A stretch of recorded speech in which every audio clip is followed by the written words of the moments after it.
जय हिंद। साइंस से प्रियंका क्लास में आपका स्वागत है। आज जो आपका जो चैप्टर जो चलेगा वह क्लास 8 का एनसीईआरटी का लास्ट चैप्टर है। चैप्टर का नाम है आपका किशोरावस्था की ओर। देखिए अभी तक 6, 7, 8 का कंप्लीट रूप से खत्म कर चुके हैं। अब जो बचा हुआ है बस ये लास्ट चैप्टर है। इसमें समझते हुए कोशिश करेंगे खत्म करने का। देखिए अभी तक जो भी चैप्टर आता है मेरा कोशिश रहता है जो बुक में है उसको कंप्लीट करें और उससे जो भी रिलेटेड हो, जो कि एग्जाम से रिलेटेड हो। ऐसा नहीं कि कुछ एक्सटर्नल चीज़ों को हम ऐड करते नहीं, जो एग्जाम से रिलेटेड हो उसको भी हम थोड़ा ऐड करते हैं। हाँ, हम समझाने में थोड़ा समय लेते हैं, ठीक है, क्योंकि समझ जाने के बाद आपको फिर बाद में इस चीज़ को रिविजन का जरूरत नहीं पड़ेगा। और सिर्फ हाईलाइटिंग करके आगे बढ़ना वो भी ज़्यादा ठीक नहीं लगता है। ठीक है, चलिए देखते हैं इस चैप्टर में क्या क्या चीज़ है, उस चीज़ को हम लोग डिस्कस करते हुए हम आगे बढ़ते चले जाएंगे। देखिए कौन कौन सा चैप्टर अभी खत्म हो चुका है आपका। इस क्लास 8 का फसल उत्पादन खत्म हो चुका है, सूक्ष्म जीव खत्म हो चुका है, जंतु जनन खत्म हो चुका है। आज चलेगा किशोरावस्था की ओर। देखिए किशोरावस्था की ओर क्या मतलब होता है कि अवस्थाएं जो होती है जब लोग जन्म लेते हैं, जन्म से लगभग 10 साल तक कहलाता है हम लोग को बाल्यावस्था, लगभग समझिए एवरेज होता है सब चीज। ठीक है, अब 10 से लेकर के 20 तक मान लीजिए किशोरावस्था हो गया। ठीक है, अब 20 से 35-40 तक मान लीजिए वो हो गया आपका युवावस्था हो गया। उसके बाद आगे का क्या हो जाएगा, वृद्धावस्था। और किशोरावस्था में क्या क्या बॉडी में चेंजिंग आता है, क्या क्या सिस्टम्स होता है, क्या क्या करना चाहिए नहीं करना चाहिए, वो एक एक बात को खंडित करके इस चैप्टर में दिया गया है। प्रत्येक पॉइंट को दिया गया है कि किशोरावस्था में जिससे क्या आता है, हम लोग का मूंछों का आना शुरू हो जाता है लड़कों में। ठीक ना, लड़कों में क्या आता है, शुक्राणु का निर्माण होना शुरू हो जाता है। ठीक है, और लड़कों का क्या होता है, आवाज भारी हो जाता है। और लड़कों क्या होता है, उसका वृद्धि हो जाता है, बॉडी का विकास तेजी से होने लगता है। विकास तो लड़कियों का भी तेजी से होने लगता है इस अवस्था में ही। ठीक है, और लड़कियों में क्या चेंजिंग आता है, उनके स्तन का निर्माण होने लगता है, उसका जो मासिक चक्र होता है वो होना शुरू हो जाता है। ठीक है, बहुत प्रकार के चेंजिंग जो होता है वो एक तरीके से एक एक पॉइंट को क्या क्या चेंजिंग आता है वह हर चीज को लेकर के हम लोग डिस्कस करते हुए आगे बढ़ते जाएंगे। चलिए दिया गया है क्या चीज समझिए ध्यान से। मानव एवं बहुत से अन्य जंतु एक निश्चित आयु तक पहुंचने के बाद ही जनन करते हैं। ठीक ना, मानव है या कोई भी एक निश्चित आयु तक बाद ही जनन करेगा। ऐसा नहीं कि कोई 5 साल का बच्चा है मनुष्य में वो जनन प्रोसेस करना शुरू कर देगा, नहीं। ठीक है, क्यों? क्योंकि जनन के लिए जनन अंग परिपूर्ण रूप से परिपक्व होना चाहिए। उसके साथ साथ जो जनन के लिए जो युग्मक होता है, जैसे कि नर में क्या होता है, नर युग्मक शुक्राणु बनना शुरू हो जाना चाहिए। मादा में क्या होता है, अंडाणु होता है, अंडाणु परिपक्व होना शुरू हो जाना चाहिए। ठीक है, देखिए उसमें परिपक्व क्यों बोले, बनना क्यों नहीं बोले। पुरुष में जो होता है वो शुक्राणु बनता है, मादा में क्या होता है, अंडाणु बना रहता है, वो सिर्फ परिपक्व होकर के निषेचन के लिए सिर्फ तैयार होता है। ठीक है, ये सब चीज होने का जो अवधि होता है एक फिक्स समय होता है। ठीक है, वही जो स्टार्टिंग जो समय होता है किशोरावस्था जो स्टार्टिंग होता है लगभग महिलाओं में जो होता है वो लगभग समझिए 10 से 11 साल, और जो पुरुष यानी लड़कों में जो होता है वह हो जाता है लगभग समझिए 13-14 साल में क्या होता है, शुक्राणु बनना शुरू हो जाता है। यही सब दौरान चेंजिंग का है। ये जो चेंजिंग का जो स्टार्टिंग जो चेंजिंग जो होता है इसको यौवनारंभ कहते हैं। मतलब समझिएगा ध्यान से, जीरो से लेकर के 10 हो गया बाल्यावस्था, अवस्था अलग अलग समझिएगा। बाल्यावस्था हो गया, किशोरावस्था 10 से लगभग 19 साल समझिए, और 20 से लेकर के आगे चलिए उसको युवावस्था। यौवनारंभ क्या कहता है, स्टार्टिंग जो किशोरावस्था के 10 से लेकर के 14 साल लगभग समझिए, इसको हम लोग कहते हैं यौवनारंभ। इसी में बहुत प्रकार का चेंजिंग होता है। ठीक है, इसको यौवनारंभ कहते हैं यानी प्यूबर्टी कहते हैं। चलिए अब क्या चीज देखिए कि किशोरावस्था एवं यौवनारंभ, यानी किशोरावस्था जो होता है हम लोग का लगभग 10 से 11 से लेकर के 18-19 साल तक का जो होता है, उसी में क्या आता है, स्टार्टिंग जो होता है 3-4-5 साल का पल वो कहलाता है हम लोग का यौवनारंभ यानी प्यूबर्टी। देखिए उसी में क्या होता है, वृद्धि जन्म के समय से ही होने लगती है, परंतु 10 या 11 वर्ष की आयु के बाद की वृद्धि में एकाएक तीव्रता आती है। मतलब जो वृद्धि का प्रोसेस तो जन्म से ही होता है, धीरे धीरे बढ़ते हैं, लेकिन हम लोग क्या करते हैं 10-11 वर्ष के बाद तेजी से बढ़ने लगते हैं। क्यों बढ़ने लगते हैं, क्योंकि हार्मोन्स हम लोग में सक्रिय हो जाता है। सिर्फ लड़के में ही नहीं लड़कियों में भी सक्रिय हो जाता है भाई। चलिए अब अगला क्या चीज देखते हैं, किशोरावस्था देखिए किसको कहते हैं। ठीक ना, जीवन काल की वह अवधि जब शरीर में ऐसे परिवर्तन होते हैं जिसके परिणाम स्वरूप जनन परिपक्वता आती है। मतलब बॉडी में कुछ ऐसा सब चेंजिंग होने लगना है जिसके कारण व्यक्ति क्या होता है कि जनन के लिए तैयार हो जाता है। मतलब किसी बच्चे का जो निर्माण के लिए वह तैयार हो जाता है, वह दोनों एक तरह से क्या करती है, वह लड़का भी तैयार हो जाता है, वह लड़की भी तैयार हो जाती है कि दोनों क्या कर सकता है, एक रिलेशनशिप के दौरान क्या कर सकता है, एक नए जीव का निर्माण कर सकता है, वह फिट हो चुका होता है। इसका कहने का मतलब यह होता है। ठीक है, चलिए यह जो एज जो होता है किशोरावस्था को माना गया है 13 से 18, मतलब ये टीन टू टीन, मतलब इससे ना होता है कि जैसे कि 10 का टी एन होता है, लेकिन देखिएगा 13 का होता है T H I R T double N, T double N यहाँ से शुरू जो होगा वो 19 तक देखिएगा टी डबल एन होता है, ठीक ना। इसीलिए इस एज को मुख्य रूप से किशोरावस्था माना गया है। इस एज के बच्चे को क्या कहा जाता है, टीनेजर्स कहते हैं। क्या कहते हैं हम लोग, टीनेजर्स कहते हैं। अब समझिएगा ध्यान से, इसमें क्या होता है कि किशोरावस्था के दौरान मनुष्य के शरीर में अनेक परिवर्तन आते हैं। यह परिवर्तन यौवनारंभ कहलाता है। किशोरावस्था के समय, अवस्था अलग समझिए, यौवनारंभ अलग समझिए। किशोरावस्था हो गया 10 से लेकर के लगभग एवरेज 19 तक, ठीक है, ये हो गया किशोरावस्था हो गया। अब स्टार्टिंग 10 से लेकर के 13-14 साल का जो उम्र होता है, 4-5 साल का, इसको मानिए यौवनारंभ। इसी में सबसे ज्यादा चेंजिंग आता है, लड़के में भी और लड़कियों में। लड़कियों में 1-2 साल हर कुछ का पहले चेंजिंग होता है और लड़के में लेट आता है। चलिए उसके बारे में और आगे विस्तृत रूप से हम लोग समझेंगे, जानेंगे।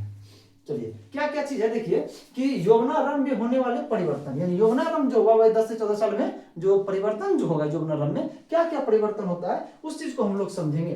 पहले क्या चीज है कि लंबाई में वृद्धि। बढ़ तो रहे थे बच्चे से, लड़कियां भी बचपन से बढ़ रही थी, लड़के भी बचपन से बढ़ रहे होते, लेकिन दोनों में एकाएक वृद्धि हो जाता है, ठीक ना। 10-11 साल के बाद जो है 10-11 साल में जो होता है वो बहुत तेजी से बढ़ने लगता है, वो दिख जाता है। अरे तो 2 महीना पहले ऐसा देखे थे लंबाई में, लगभग 6 महीने के बाद देखते बहुत तेजी से बढ़ गया, एकाएक लंबा हो गया।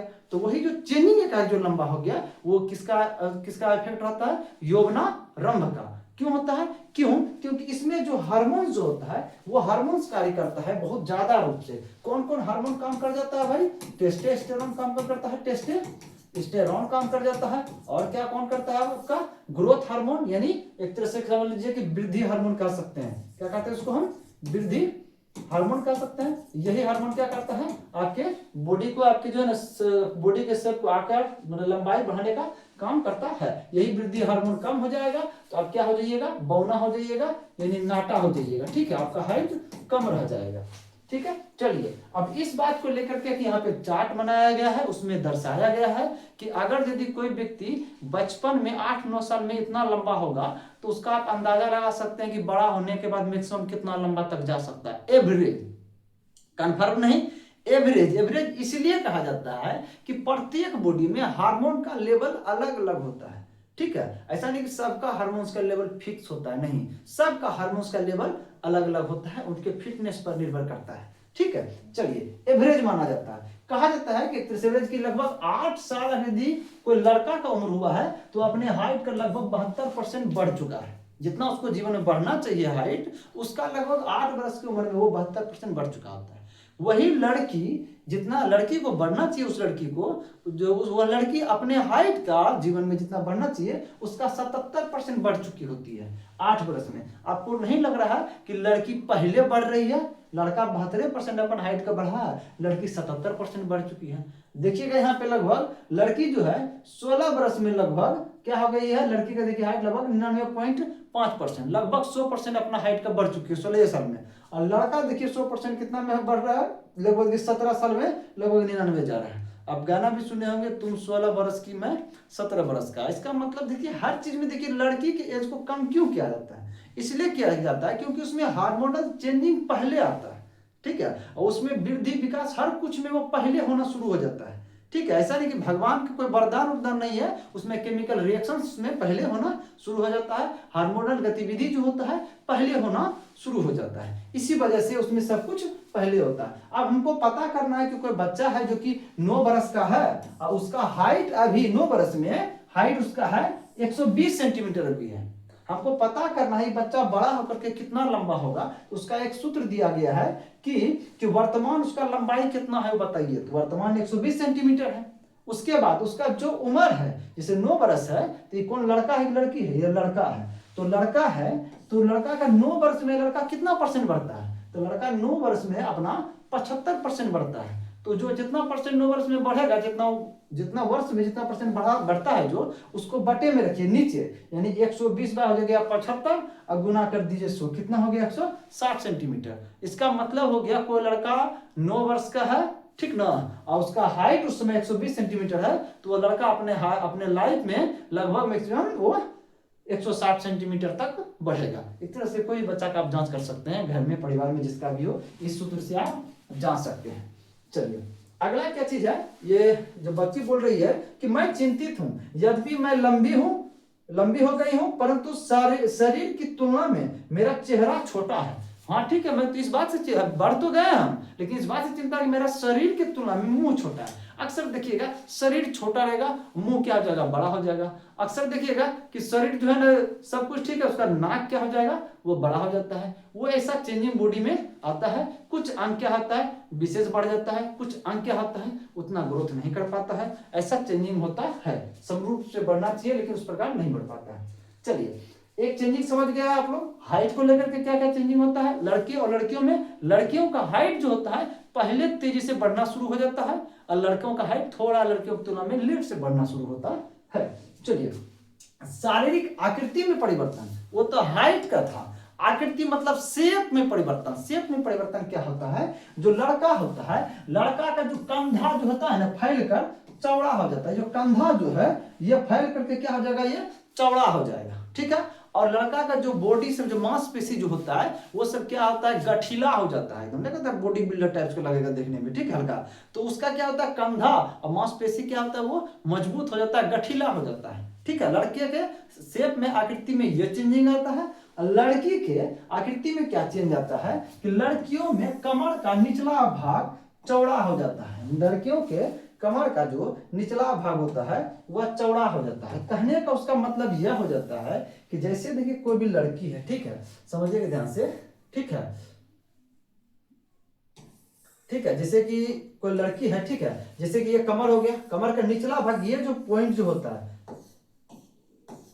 ठीक है, ये उसका क्या हो गया, पैर हो गया। ये जो पॉइंट जितना पहले चौड़ा रहता है, ये पॉइंट क्या होता है अब के तुलना में क्या हो जाएगा, ये क्या हो जाएगा, ये ज्यादा क्या, कमर का शेप हो गया यहाँ पे, और क्या हो जाएगा यहाँ से नीचे वाले पैर का शेप है, तो ये क्या हो गया, देखिए ये ज्यादा चौड़ा हो जाता है। इस क्षेत्र में ज्यादा चौड़ापन आने का कारण क्या होता है कि लड़की का जो गर्भाशय जो होता है, जब निषेचन फलस्वरूप कंप्लीट हो जाता है, जयगुट बनता है, तो गर्भाशय में क्या होता है, बच्चा पलना शुरू होता है। तो गर्भाशय का क्षेत्र होता है ये वाला, गर्भाशय का क्षेत्र क्या होता है, ये वाला होता है, कमर के आसपास का होता है। तो अब गर्भाशय का शेप अगर यहाँ पे ये फैलेगा नहीं, गर्भाशय को आकार कैसे बड़ा मिलेगा, क्योंकि यहाँ बच्चा पलता है, बच्चा क्या होता है आकृति बढ़ते बढ़ते धीरे धीरे फैलता है बच्चा भी, इसके ये फैलेगा, बाहर का क्षेत्र नहीं फैला हुआ रहेगा, इसको शेप, इसको जगह कहाँ से मिलेगा बच्चा को रहने के लिए, ठीक है। इसलिए क्या होता है, उसका कमर का निचला भाग क्या होता है, लड़कियों का फैलता है। लड़कियों की आकृति में इस प्रकार की चेंजिंग आती है, ठीक है। अब देखिए क्या चीज है कि और क्या चीज है, देखिए स्वर में परिवर्तन, माने आवाज में भी होता है, लड़का लड़की में परिवर्तन। आवाज में क्या परिवर्तन आता है, तो हम इस बात को लेकर के हम समझते हैं, समझिए ध्यान से, जो हम लोग का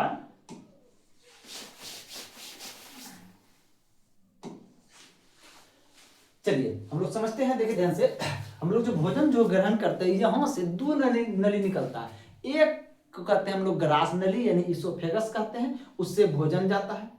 एक को कहते हैं हम लोग विंड पाइप यानी ट्रेकिया, या एक तरह से उसको कह सकते हैं श्वास नली, उससे हवा जाती है। वही जिससे हवा जाती है, जिसको हम श्वास नली ट्रेकिया कहते हैं, उसी के ऊपर एक लैरिक्स होता है, जिसको हम स्वर यंत्र कहते हैं। क्या कहते हैं उसको हम, लैरिक्स होता है, उसको हम स्वर यंत्र कहते हैं। ये हो गया लैरिक्स। यहाँ पे क्या पाया जाता है, लैरिक्स, क्या पाया जाता है, लैरिक्स, जिसको हिंदी में क्या कहते हैं, स्वर यंत्र कहते हैं। क्या कहते हैं हम लोग, स्वर यंत्र कहते हैं। एक बात बताइए, स्वर यंत्र यानी आवाज निकालने वाला यंत्र, आवाज कैसे निकाल लेता है, तो इसके अंदर पाया जाता है स्वर रज्जु। क्या पाया जाता है, स्वर रज्जु यानी वोकल कॉर्ड, ठीक है। क्या होता है, वोकल कॉर्ड।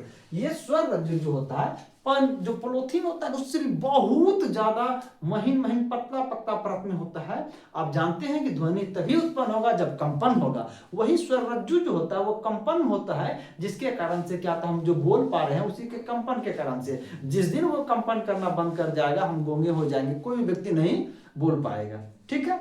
चलिए अब समझिएगा ध्यान से, यही जो लैरिक्स जो होता है यानी स्वर यंत्र जो होता है, लड़कों में क्या होता है, लड़का में क्या होता है, ये बड़ा होता है, लड़का में क्या होता है, बड़ा होता है, जिसके कारण से लड़का का आवाज कैसा हो जाता है, भारी हो जाता है, ठीक ना, लड़का का आवाज कैसा होता है, भारी होता है। यही स्वर यंत्र जो होता है ये लड़का में क्या हो जाता है, बड़ा हो जाता है, और यही स्वर यंत्र क्या होता है, लड़की जब होगी तो लड़की का क्या हो जाता है, स्वर यंत्र क्या हो जाता है, छोटा रहता है लड़का के तुलना में, ठीक है, लड़का छोटी या छोटा रहने के लिए तुलना में, जिसके कारण इसका आवाज क्या होता है, पतला होता है, जो पतला होगा वो क्या होगा, तीखा होगा, ठीक है। ये समस्या होती है, दोनों में आवाज में चेंजिंग हो जाता है, ठीक है। एक और बात क्या होता है, यह जो लैरिक्स जो होता है इसके ऊपर एक कार्टिलेज उपास्थि का बना एक परत होता है। यह क्या होता है, जब लैरिक्स जब बड़ा जो होता है यह बढ़ करके इसका कार्टिलेज क्या होता है, एक थोड़ा एक तरह से गला के पास एक उभार निकाल देता है, यहाँ पे गला के पास एक उभार निकाल देता है,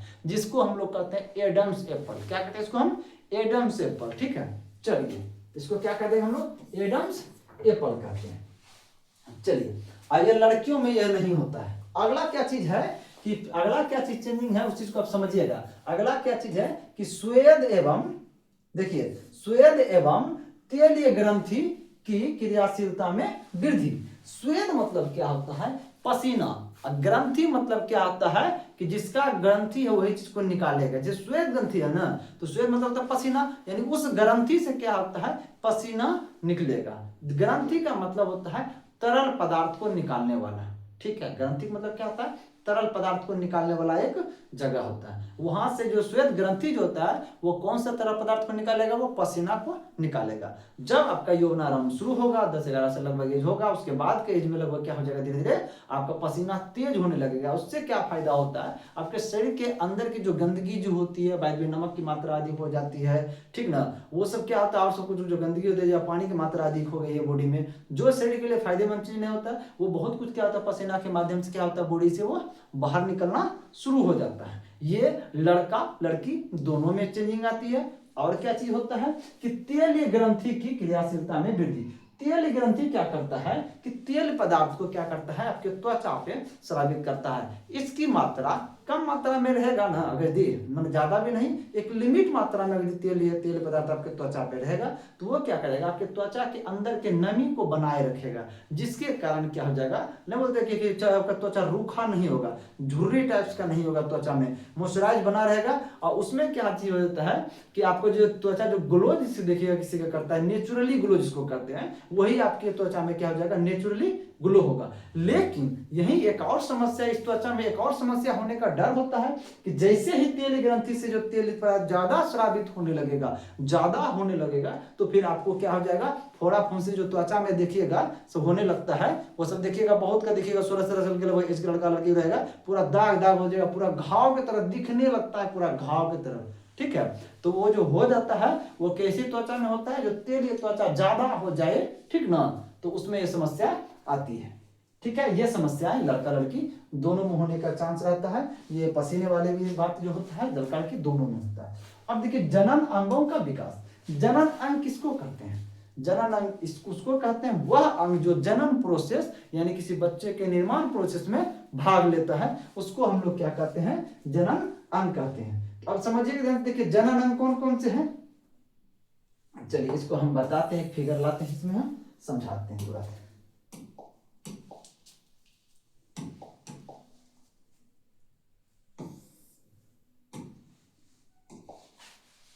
चलिए, जनन प्रोसेस में भाग लेने वाले अंग यही दो हैं, ठीक ना, यही दोनों है। ये जो अंग है ये क्या हो गया, ये नर जनन अंग है, ये क्या हो गया, ये नर जनन अंग है, और ये क्या हो गया, मादा जनन अंग है। क्या है ये, मादा जनन अंग है। यही दोनों क्या करता है, ये क्या करता है आप लोग का, ये शुक्राणु का निर्माण करता है। ये पुरुष के तरफ से मुख्य रूप से जनन प्रक्रिया में भाग लेने वाला यही है, शुक्राणु। ये जितना फंक्शन है इस सब में से हमको बस एक चीज चाहिए, ये निर्माण करके हमको देता है, क्या चीज, शुक्राणु। और यही शुक्राणु क्या होता है, इस योनि के माध्यम से क्या होता है, ठीक ना, कहाँ तक पहुंचता है, आपका फेलोपियन नलिका तक पहुंचता है, यहाँ पे निषेचन होता है। और यहाँ से जो मादा का जो अंग है वो क्या क्या चीज है, ये आपका पार्ट कहला जाता है, आपका अंडाशय कहलाता है, ये पार्ट आपका कहलाता है फेलोपियन नलिका, ये आपका क्या कहा जाएगा, अंडाशय कहला जाएगा। ये आपका कहला जाएगा फैलोपियन नलिका। क्या कहलाएगा? फैलोपियन नलिका कहला जाता है। ठीक है, ये आपका क्षेत्र जो ये पूरा जो क्षेत्र ये है यहाँ तक का क्षेत्र, ये आपका हो गया गर्भाशय। ये क्षेत्र क्या कहला जाएगा? आपका गर्भाशय कहला जाएगा। इसी में क्या होता है, बच्चा जो होता है जायगोट से लेकर के शिशु तक बनने में जो 9 माह का जो वक्त बिताता है, इसी गर्भाशय के अंदर बिताता है। ये है आपका हो गया योनि पार्ट हो गया, योनि सिस्टम यहाँ से आपका शुरू हो जाता है। ठीक है, चलिए यही दोनों जो है मुख्य क्या चीज है आपका जनन अंग है। पुरुष में जनन अंग कौन कौन सा हो गया? तो ये जो पार्ट जो आपका अंडा जैसा जो दिख रहा है, ये हो जाता है आपका वृषण हो गया। इसके ऊपर जो ये है, ये वाला चिपटा हुआ, इसमें शुक्राणु परिपक्व होता है आकर के यहीं पे शुक्राणु काम करने लायक बन जाता है। इसको अधिवृषण कहते हैं। यहाँ से शुक्राणु इस रास्ता से होकर के यहाँ इस शुक्राशय के पास पहुंचता है। ये रास्ता को कहते हैं शुक्रवाहिका। यहाँ हो गया शुक्राशय, या शुक्राणु जमा होता है। ये हो गया टोटल पार्ट आपका कहलाता है, आपका शिश्न कहलाता है। यही क्या होता है कि जब सेक्सुअल रिलेशनशिप के दौरान यही शिश्न क्या होता है, योनि में प्रवेश करता है और ये शुक्राणु यहाँ से क्या करता है, अंदर इंटर कर जाता है। ठीक है, चलिए ये दोनों हम लोग समझ गए, ये नर जनन अंग है। ये दोनों का दोनों यौवन अवस्था रहता तो दोनों बचपन से ही है, बस उस समय क्या होता है, यह परिपक्व होता है। इससे क्या होता है, लगभग 13-14 साल की उम्र में इससे शुक्राणु बनना शुरू होता है। ठीक है, परिपक्वता हुआ ना, शुक्राणु बनना शुरू होता है लगभग 13-14 साल की उम्र में। उससे पहले कोई लड़का 10 साल की उम्र में सोचेगा कि हाँ कि हम निषेचन प्रोसेस कर लेंगे या तो हम पिता बन सकेंगे, ऐसा कोई संभव नहीं है। क्योंकि उसके लिए इसको क्या चाहिए, शुक्राणु। और शुक्राणु लगभग 12 से 14 साल के उम्र में लगभग जो होता है ना, ये शुक्राणु बनना शुरू होता है यहाँ से, वृषण से। जब ये बनेगा ही नहीं तो कैसे क्या वो जनन प्रोसेस कर पाएगा, नहीं कर पाएगा। ठीक है, इसलिए कहते हैं कि इस उम्र में क्या होता है कि दोनों जननांग परिपक्व होता है। और इसमें क्या चीज होता है कि यहाँ पे जो अंडाशय जो होता है, इस अंडाशय से वही 10-11 साल की उम्र में अंडाशय से ये अंडाणु निकलेगा। अब देखिए ये निकल रहा है लेट शुक्राणु, लगभग 13-14 साल में निकल रहा है, ये 11-12 साल में ये निकल जा रहा है। ठीक ना, तो ये दोनों निकलेगा तब ना जनन प्रोसेस होगा है। इसलिए कहा जाता है यौवनारंभ में ही दोनों का दोनों निकलता है। उसके बाद वही दोनों निषेचन करने के लिए परिपक्व रहता है, निषेचन प्रोसेस कर पाता है। ठीक है, चलिए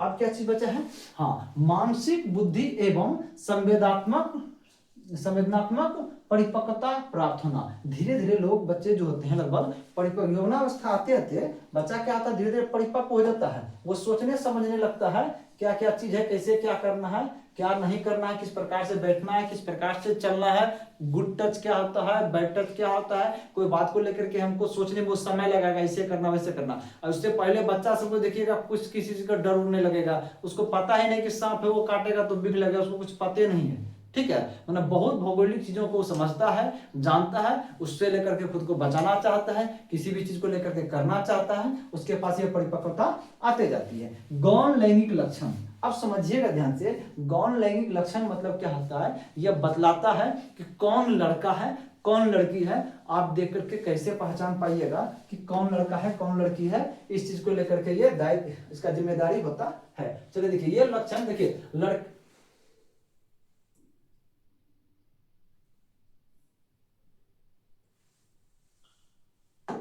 चलिए ये क्या है कि हाँ देखिए दाढ़ी मूछ आने लगती है। जो लड़का जो होता है, लड़का का क्या होता है, ये मूछ आने लगता है। मूछ आएगा तो ये पता कीजिएगा कि हाँ वो लड़का है, लगभग आने लगता है, वो चीज हो जाता है। और लड़कियों में क्या होता है कि स्तन का निर्माण होना शुरू हो जाता है। ठीक है, और लड़कियों में क्या होता है कि पीरियड्स का आना शुरू हो जाता है। ठीक है, और लड़का लड़की दोनों में क्या होता है, गुप्तांगों पे बाल आना शुरू हो जाता है, इसको प्यूबिक क्षेत्र कहते हैं, वहां पे बाल उगना शुरू हो जाता है। ये सब क्या होता है, लक्षण दिखना शुरू हो जाता है। चलिए उसके बाद क्या चीज है, देखिए किशोरावस्था में होने वाले परिवर्तन हार्मोन द्वारा नियंत्रित होते हैं। देखिए हार्मोन ही करवाता है, हार्मोन ही नियंत्रित करता है।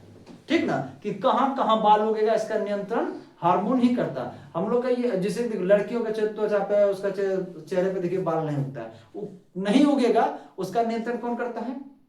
वो हार्मोन ही करता है। कहाँ बाल उगेगा उसका नियंत्रण कौन करता है? हार्मोन करता है, ठीक है। ये सब चीज का कंट्रोलिंग हार्मोन के पास होता है। अब देखिएगा हार्मोन जो निकलता है कहाँ से निकलता है? ये अंतःस्रावी ग्रंथि से निकलता है। कहाँ से निकलता है?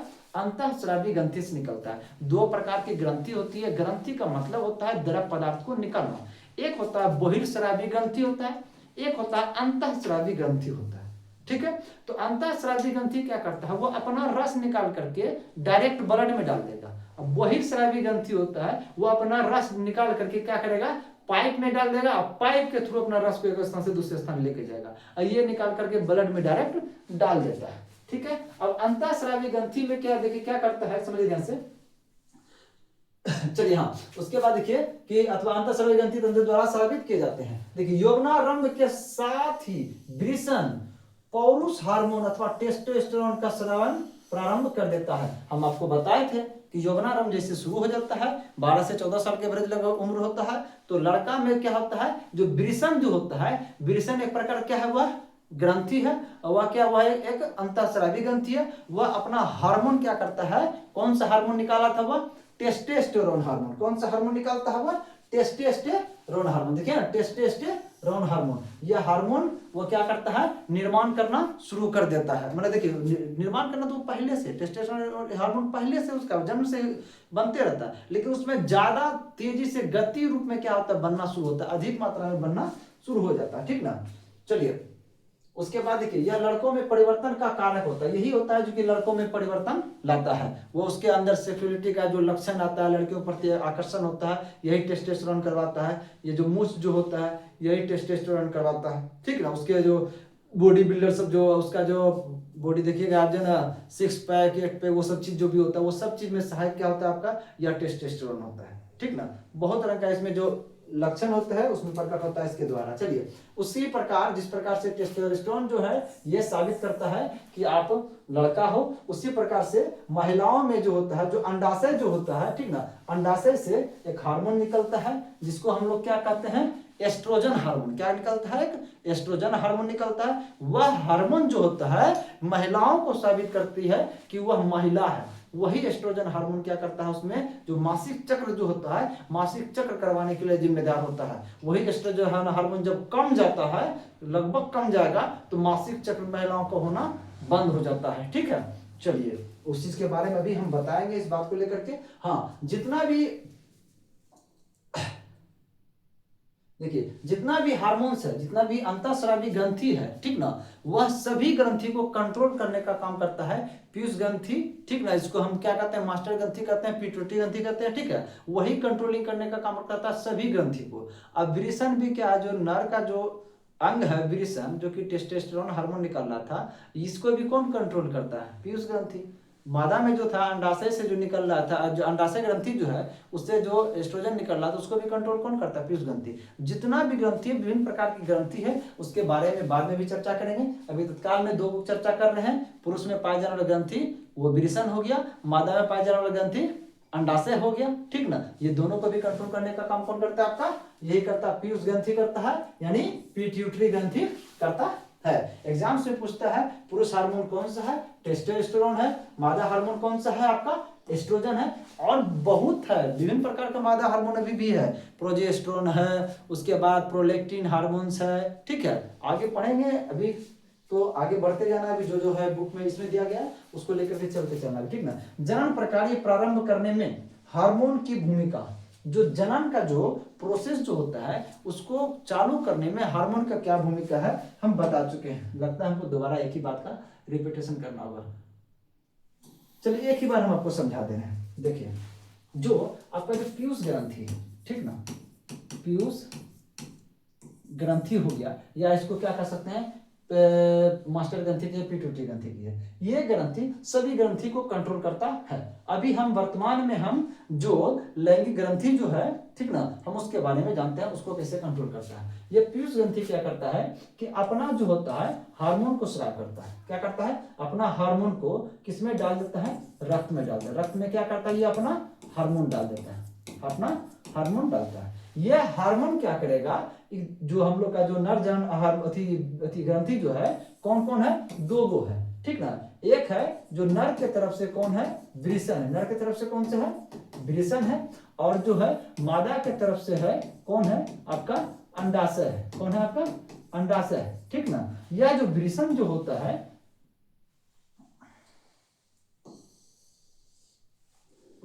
यह वृषण जो होता है, यह वृषण कौन सा हार्मोन निकालता है आपका, टेस्टोस्टेरोन। क्या निकालता है आपका, टेस्टोस्टेरोन निकालता है। ये अंडाशय क्या निकालता है, एस्ट्रोजन। क्या निकालता है, एस्ट्रोजन हार्मोन निकालता है, ठीक है।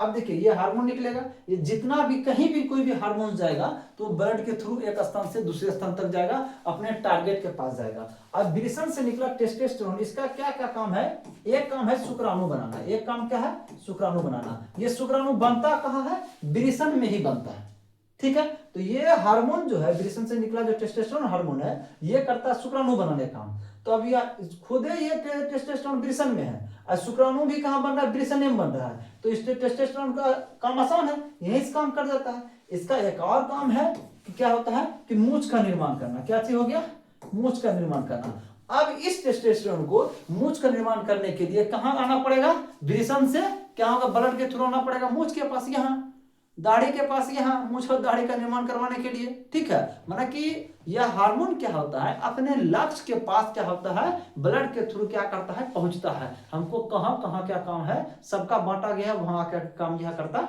है। ये दो काम कर गया, क्या क्या कर गया, आपका शुक्राणु का निर्माण कर गया, मूछ का निर्माण कर दिया, और क्या करेगा, गुप्तांगों पर बाल का निर्माण। क्या क्या करेगा, गुप्तांग पे बाल का निर्माण करेगा। जहां जहां गुप्तांग है, प्यूबिक क्षेत्र है, ठीक है।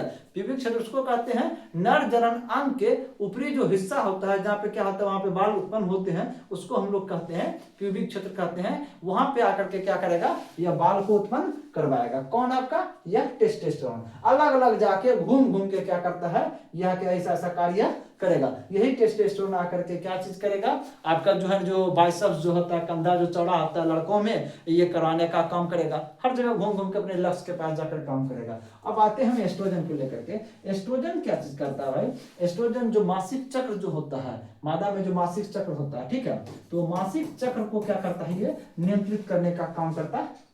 तो अब निकल कहां से रहा है, अंडाशय से, ठीक है।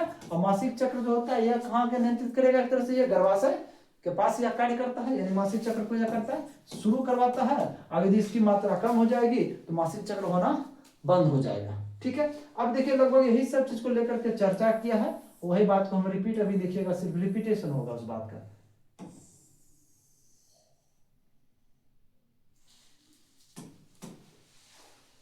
चलिए क्या चीज है, देखिए पीयूष ग्रंथि से स्रावित हार्मोन जननांगों, जनन अंगों मतलब कि जनन के प्रोसेस में भाग लेने वाला अंग को टेस्टोस्टेरोन, टेस्टोस्टेरोन यानी पुरुष यानी नर में, यानी टेस्टोस्टेरोन पुरुष या नर में होता है, ठीक।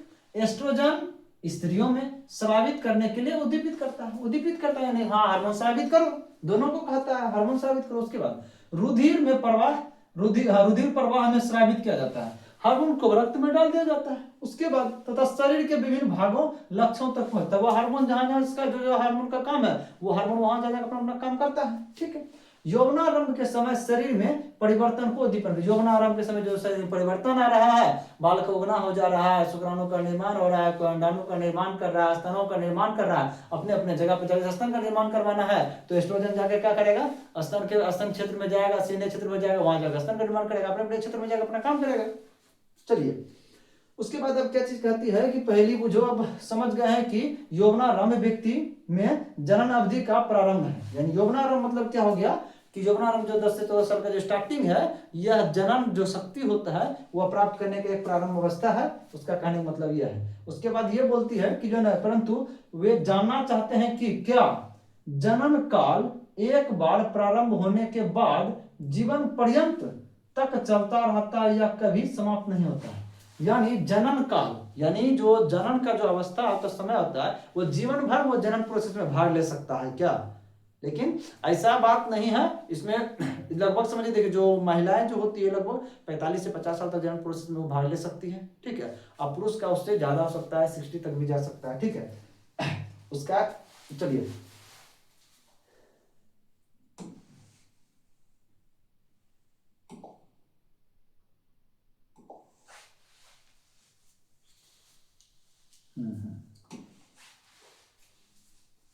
चलिए अब क्या चीज देखिए, मानव में जनन काल की अवधि। अच्छा चलिए, मानव में जनन काल की अवधि कितना कितना क्या चीज है, इस टोटल चीज जो भी दिया गया है इसमें, हम टोटल चीज को हम तुरंत भी हम नीचे हम व्याख्या इसको हम संपूर्ण रूप से कर देते हैं या इसको हटा करके कर देते हैं। ये क्या क्या चीज है, ये टोटल को। चलिए हाईलाइटिंग करने से अच्छा है कि थोड़ा पॉइंट थ्रू हम समझा दें आपको।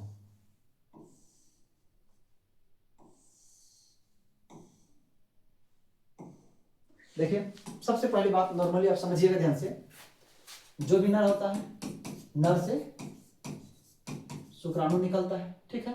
जो मादा होती है, मादा से अंडाणु निकलती है, ठीक है। ये शुक्राणु अंडाणु क्या करता है, निषेचन करता है, ठीक है। निषेचन से क्या बन जाता है, जायगोट बनता है, और जायगोट से फिर क्या बन जाता है, भ्रूण बनता है, भ्रूण से फिर शिशु का निर्माण हो जाता है, बच्चा क्या होता है, जन्म हो जाता है। ये प्रोसेस है। अब देखिए हमको नर से जो शुक्राणु मिला है, ये कहाँ मिलता है, नर जनन अंग से मिलेगा। तो नर जनन अंग कौन है, ये है, ठीक ना। इससे क्या प्राप्त हो गया हमको, शुक्राणु। इससे हमको बस और कुछ से मतलब नहीं है, ये हमको शुक्राणु दे दे किसी भी प्रोसेस से, और कोई काम इसका अब खत्म। हमको शुक्राणु मिला। अब निषेचन के निषेचन करते हैं, सेक्सुअल रिलेशनशिप के दौरान यह जो पेनिस जो होता है, यह क्या होता है, ये जो वजाइना होता है, योनि होता है, योनि में प्रवेश करके यहाँ पे क्या करेगा, इस शुक्राणु को छोड़ देगा। उस शुक्राणु को क्या करेगा, छोड़ देगा।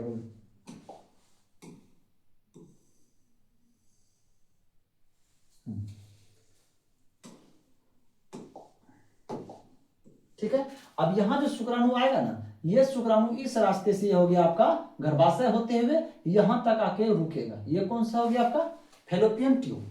अब होता है क्या चीज, जो मादा जो जनन अंग है, ये क्या आपका मादा जनन का चित्र है, वो नर जनन का चित्र है। मादा जो भी रिएक्शन मुख्य काम सब होता है, मादा जनन अंग नहीं होता। बस शुक्राणु से हमको सिर्फ नर जनन अंग से खाली शुक्राणु चाहिए होता है। शुक्राणु पहुंच चुका है कहां तक, यहाँ तक। अब टोटल खेल इसी से होगा। क्या होगा नहीं होगा समझिए ध्यान से। जो मादा जनन में क्या होता है, 2 अंडाशय होता है, एक इधर, एक उस और एक दायां साइड, एक बायां साइड। एक क्या होता है आपका, एक अंडाशय होता है। बारी बारी से प्रत्येक महीना, कभी ये 1 महीना बाद इधर एक अंडाणु भेजेगा, या तो कभी अगला महीना ये भेजेगा, ठीक है। दोनों से एक के साथ नहीं निकलेगा, महीना महीना एक एक अंडा होता है, ठीक है। यानी एक अंडा को परिपक्व होने में लगभग 28 दिन लगता है, परिपक्व होने में। यहाँ पे अंडा बनता नहीं है। ये सब चीज पिछले चैप्टर में हम बता चुके हैं। अब समझिए ध्यान से, जब जैसे अंडा जब यहाँ से निकलेगा, ठीक है, अंडाणु क्या होगा, निकलता है फेलोपियन ट्यूब में होते हुए।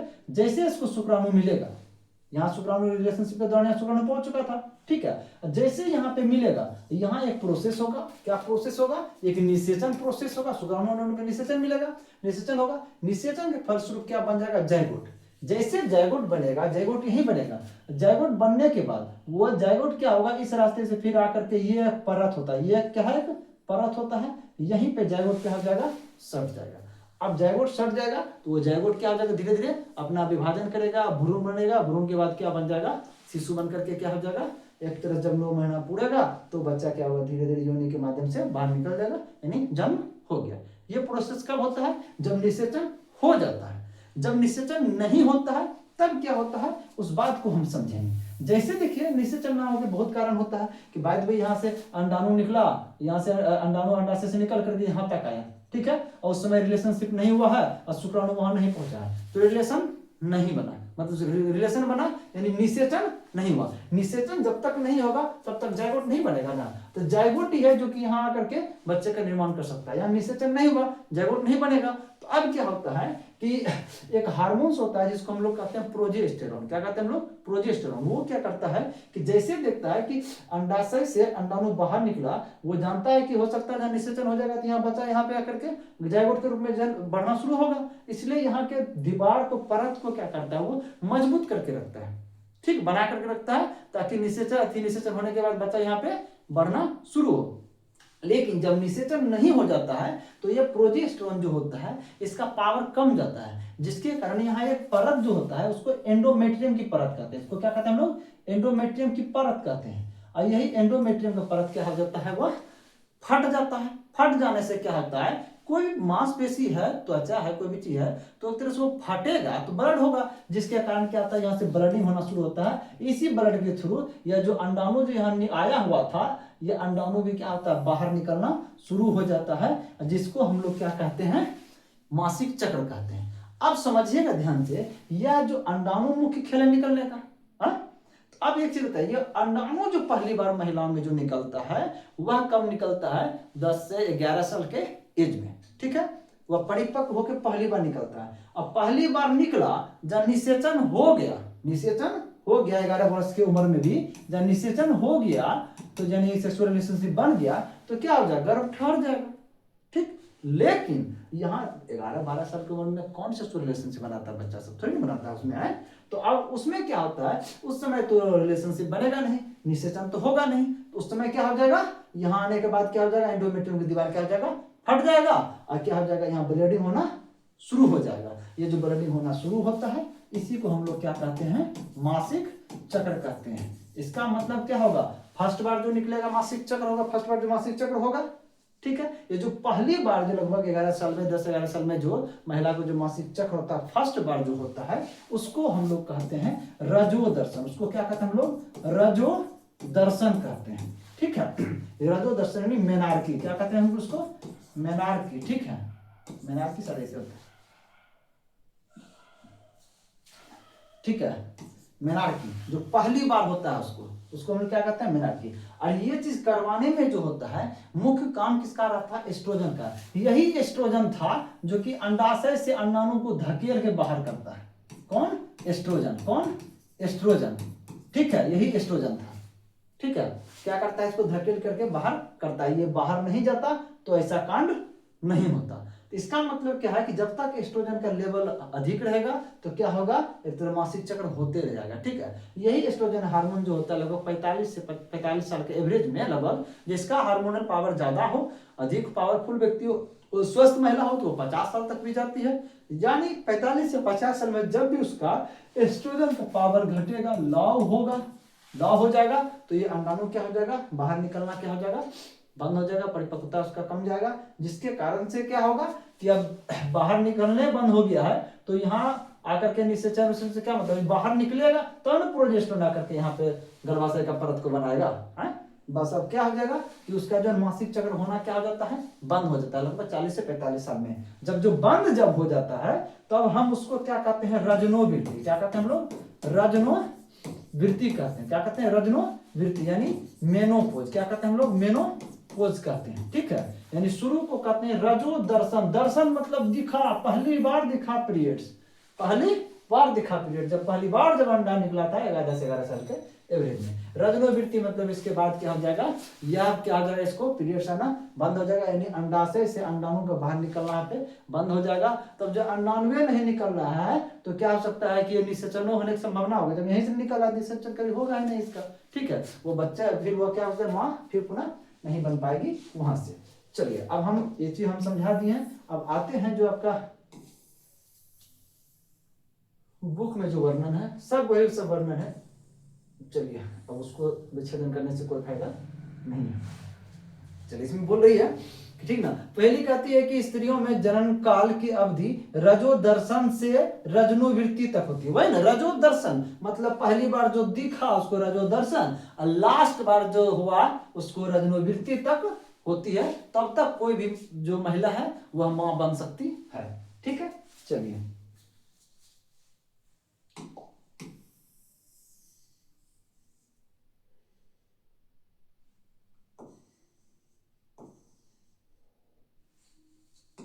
तो वही बोल रहा है कि ऋतुस्राव। ऋतुस्राव उसी को कहते हैं। अब समझिएगा ध्यान से, कुछ वर्ड है, खाली नाम अलग अलग दे दिया है। देखिए, ऋतुस्राव बोलिए, मासिक चक्र बोलिए,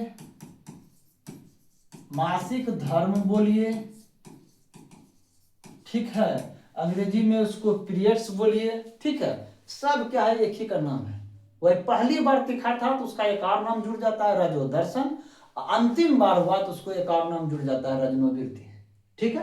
चलिए, उसके बाद रजनोवृत्ति के बाद होता ही नहीं उसको कभी मासिक चक्र होता ही नहीं, ठीक है? बोल रहा है कि ऋतुस्राव चक्र का नियंत्रण हार्मोन द्वारा होता है। हार्मोन होता है ना, जाकर के हार्मोन अगर यदि जैसे कि आपका प्रोजेस्टेरोन का लेवल लॉव नहीं होता तो क्या होता है? गर्भाशय का परत फटता नहीं, और एस्ट्रोजन का पावर अधिक नहीं होता तो अंडाशय से अंडाणु बाहर जाता नहीं।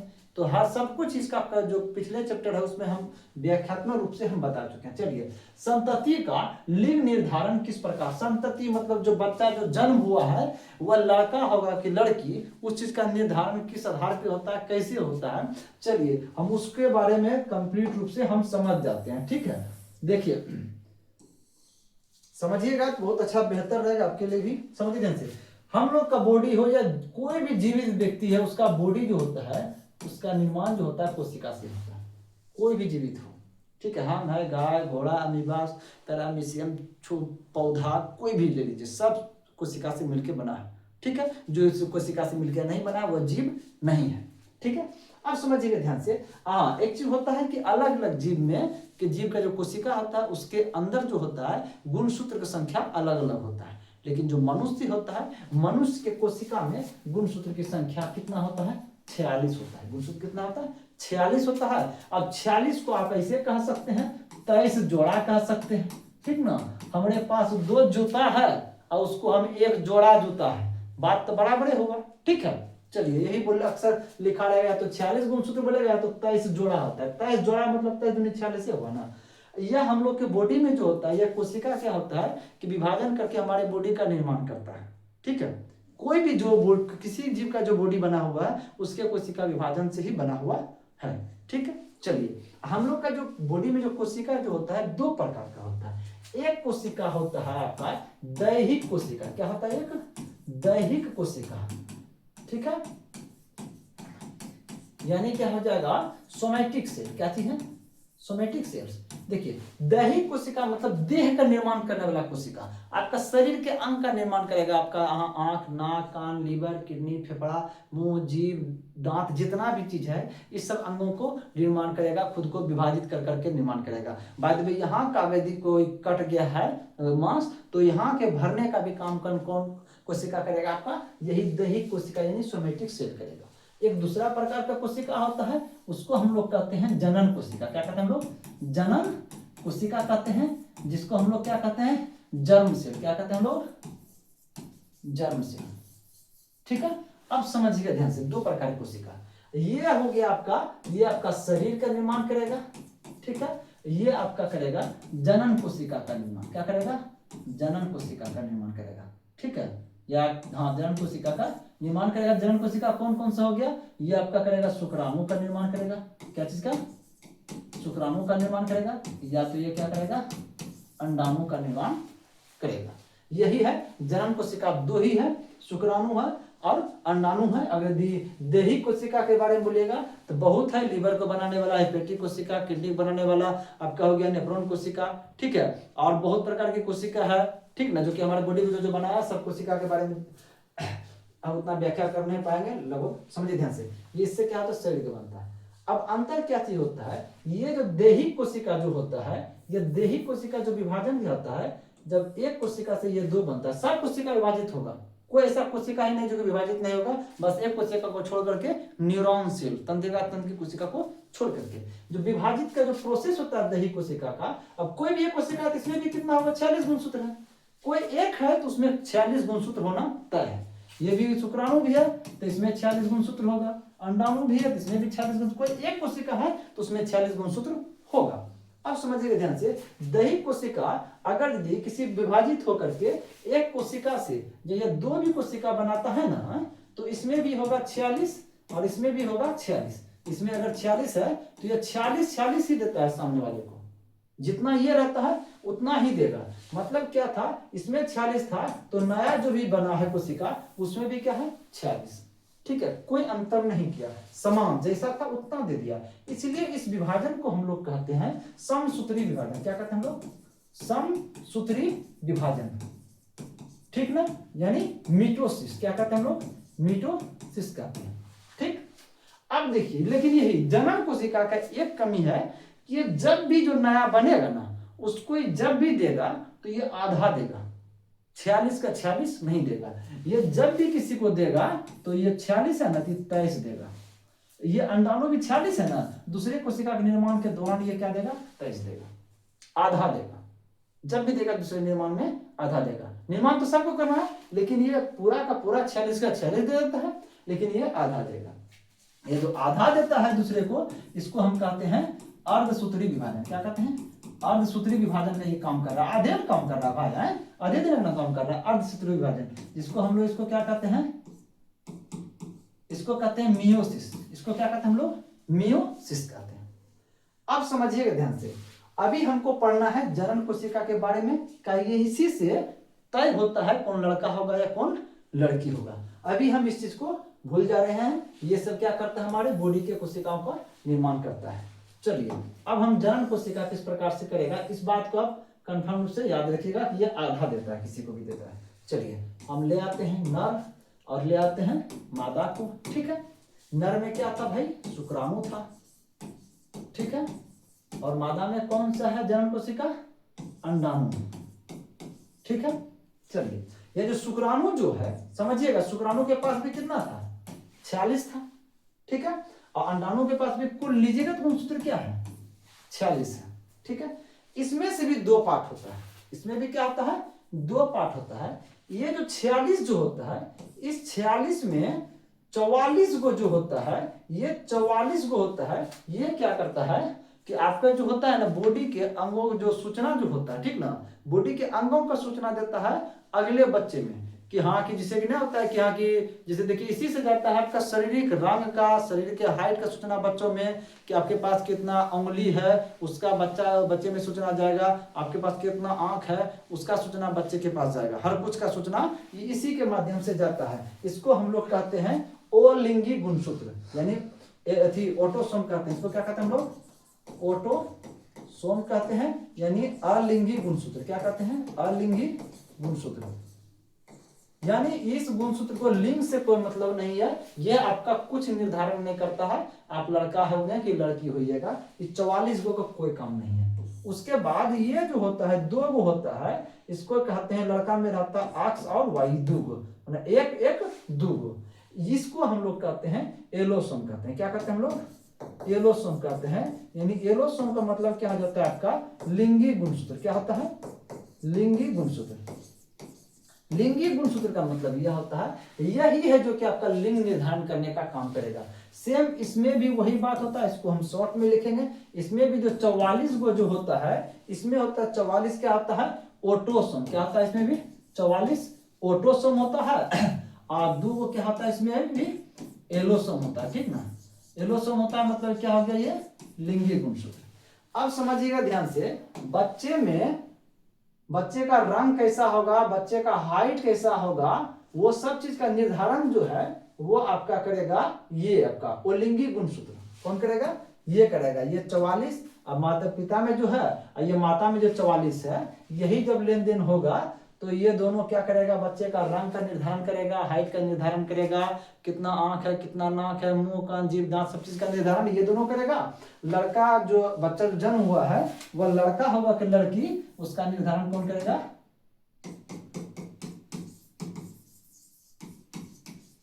उसका निर्धारण कौन करेगा? ये इसका 2 गो और इसका 2 गो। अब कैसे बच्चा को देता है आप आराम से समझ लीजिए, ऐसे है ना, समझ लीजिए। देखिए क्या होता है कि जो निषेचन जब होता है तो निषेचन प्रक्रिया कौन कौन करता है? शुक्राणु करता है, प्लस में कौन करता है? अंडाणु करता है। करने के फलस्वरूप क्या बन जाता है? जायगोट बनता है। क्या बन जाता है? जायगोट बनता है। आपको हम बता दे रहे हैं, समझ जाइएगा एक चीज कि जो जायगोट जो बनता है ना निषेचन के फलस्वरूप, जायगोट भी क्या होता है? एक सिंगल कोशिका होता है। सर हम लोग का जो निर्माण हुआ है, निषेचन जो किया था, कौन कौन किया था? शुक्राणु अंडाणु किया था। निषेचन करके जो जायगोट बनाया था, जिसको युग्मनज कहते हैं, तो यह बना जो था हम लोग का बॉडी में, सबसे पहले हम लोग बॉडी का कुछ हिस्सा बना, कुछ पार्ट बना, सबसे पहले जायगोटे बना है। ठीक ना, एक्के गो था। यही विभाजित होते होते लाखों अरबों जो कोशिका हमारे बॉडी में है, ये एक्के गो से हम लोग बने हैं। जब ये भी कोशिका एक्के गो था, इसके पास भी कितना गुणसूत्र होना चाहिए? 46 गो। जब कोई भी कोशिका एक है तो उसका गुणसूत्र 46 गो। अब देखिए कैसे पूछता है। ठीक है, हम अब निषेचन करवा रहे हैं। निषेचन कैसे करवाएंगे उचित देखिए, जो भी देगा आधा देगा, ये बात तो फिक्स है। चलिए अब हम शुक्राणु से दिलवाते हैं। शुक्राणु अपना जो बॉडी वाला जो है वो लिंगी गुणसूत्र से कितना देगा? आधा। यही निर्धारित करेगा कि कौन सा बच्चे का रंग होगा, कौन सा कलर होगा, कितना हाइट होगा, यानी बॉडी के अंगों को निर्धारित करेगा। इसी संख्या में गड़बड़ी हो जाता है तो देखिए किसी का 6 गो उंगली हो जाता है, इसी के संख्या में गड़बड़ी हो जाता है तो देखिएगा उसका हाथे गायब हो जाएगा। ये सूचना बच्चे को यही सब देता है आपको, ठीक ना, आगे आने वाले बच्चे को, ठीक है। तो अब देखिए ये क्या करेगा, आधा देगा, ये 44 है तो ये क्या करेगा, ये भी अपना आधा देगा यानी 22 देगा, ठीक है। अब ये भी दोनों है, ये भी क्या देगा, आधा देगा। क्या बोले थे, जो नर जो होता है उसमें बताए थे ना, ये शुक्राणु से जनन कोशिका जो होता है या जब भी अगला को देता है अर्धसूत्रीय विभाजन यानी आधा देता है। 46 से 27 दिया, आधा देगा। तब ये भी क्या होगा, 44 से आधा देगा यानी 22, ठीक। और क्या चीज देगा, ये दोनों में से भी कोई एगो आधा देगा। आधा मतलब कुछ दो गो है तो एगो देगा, या तो ई दे या तो ये दे। जैसे इस बार हम अक्स खाली लिए, 22 प्लस कितना हो गया अक्स, शुक्राणु इतना दे दिया। अब अंडाणु से भी लीजिए आधा आधा, अंडाणु 44 में से क्या देगा, 22 देगा, प्लस में ये दोनों में से कोई एक ले लीजिए, एक देगा, एक यक्स को ले लीजिए, ठीक है। अब जोड़िए, कुल मिलाकर के ये शुक्राणु अंडाणु निषेचन हुआ, निषेचन के फलस्वरूप अब जाइगोट बनेगा। तो जाइगोट में देखिए कुल कितना होता है, 22 22 44, 22 22 44 हो गया। और क्या हो गया, अक्स अक्स प्लस का मतलब क्या हो जाएगा, अक्स अक्स हो गया, ठीक है। अब मिलाइए, ये किसमें मिल रहा है, 44 प्लस अक्स अक्स किसमें मिल रहा है, इसमें मिल रहा है 44 प्लस अक्स अक्स मिल रहा है ना। ये जो नया जो एक कोशिका बना 44 दो क्या हो गया, 46 पूरा हो गया इसका है। किसमें मिल रहा है, ये मादा में मिल रहा है 44 प्लस अक्स। इसका मतलब ये बच्चा जो जन्म लिया, ये जाइगोट जो बना है, या जाइगोट जो आगे विभाजित करके जो निर्माण करेगा, क्या चीज का निर्माण करेगा, लड़की का निर्माण करेगा। किसका निर्माण करेगा भाई, लड़की का निर्माण करेगा। फिर लेते हैं इस बार अगला, फिर एक बार निषेचन कराएंगे। ये हो गया फर्स्ट निषेचन और सेकेंड निषेचन कराएंगे। इस बार फिर देगा 44, फिर अपना आधा देगा। फिर ये जो शुक्राणु है तो 22 दिया, प्लस उस बार क्या दिया था, ये आधा में ई वाला दिया था ना, इस बार आधा में क्या देगा, वाई लेते हैं, ठीक है। प्लस ये अंडाणु से भी क्या होता था, 44 में इसके आधा देगा यानी 22 दिया, और प्लस में क्या हो जाएगा, इस बार इस साइड का अक्स दिया था, एक बार उस साइड का अक्स ले लीजिए, प्लस अक्स सब आधा दिया। अब इसको जोड़िए, अब क्या फिर निषेचन हुआ, शुक्राणु का ये पार्ट है, ये अंडाणु का पार्ट है, और दोनों निषेचन किया। अब जोड़िए कितना हुआ, 22 22 कितना हो गया भाई, 44 और प्लस अक्स और ये वाई है, अक्स जो वाई, अक्स वाई क्या हो जाएगा यहाँ पे, अक्स और वाई है। अब देखिए 44 प्लस अक्स वाई किसमें मिल रहा है, 44 प्लस अक्स वाई किसमें मिल रहा है, तो मिल रहा है नर में ना। इसका मतलब यह जो जाइगोट बना है निषेचन के फलस्वरूप, इस जाइगोट का विभाजन के फलस्वरूप क्या जाएगा, क्या बनेगा, यह बनेगा लड़का बनेगा। क्या बनेगा, लड़का बनेगा। इसी प्रकार से क्या होता है, लिंग निर्धारण होता है, ठीक है। चलिए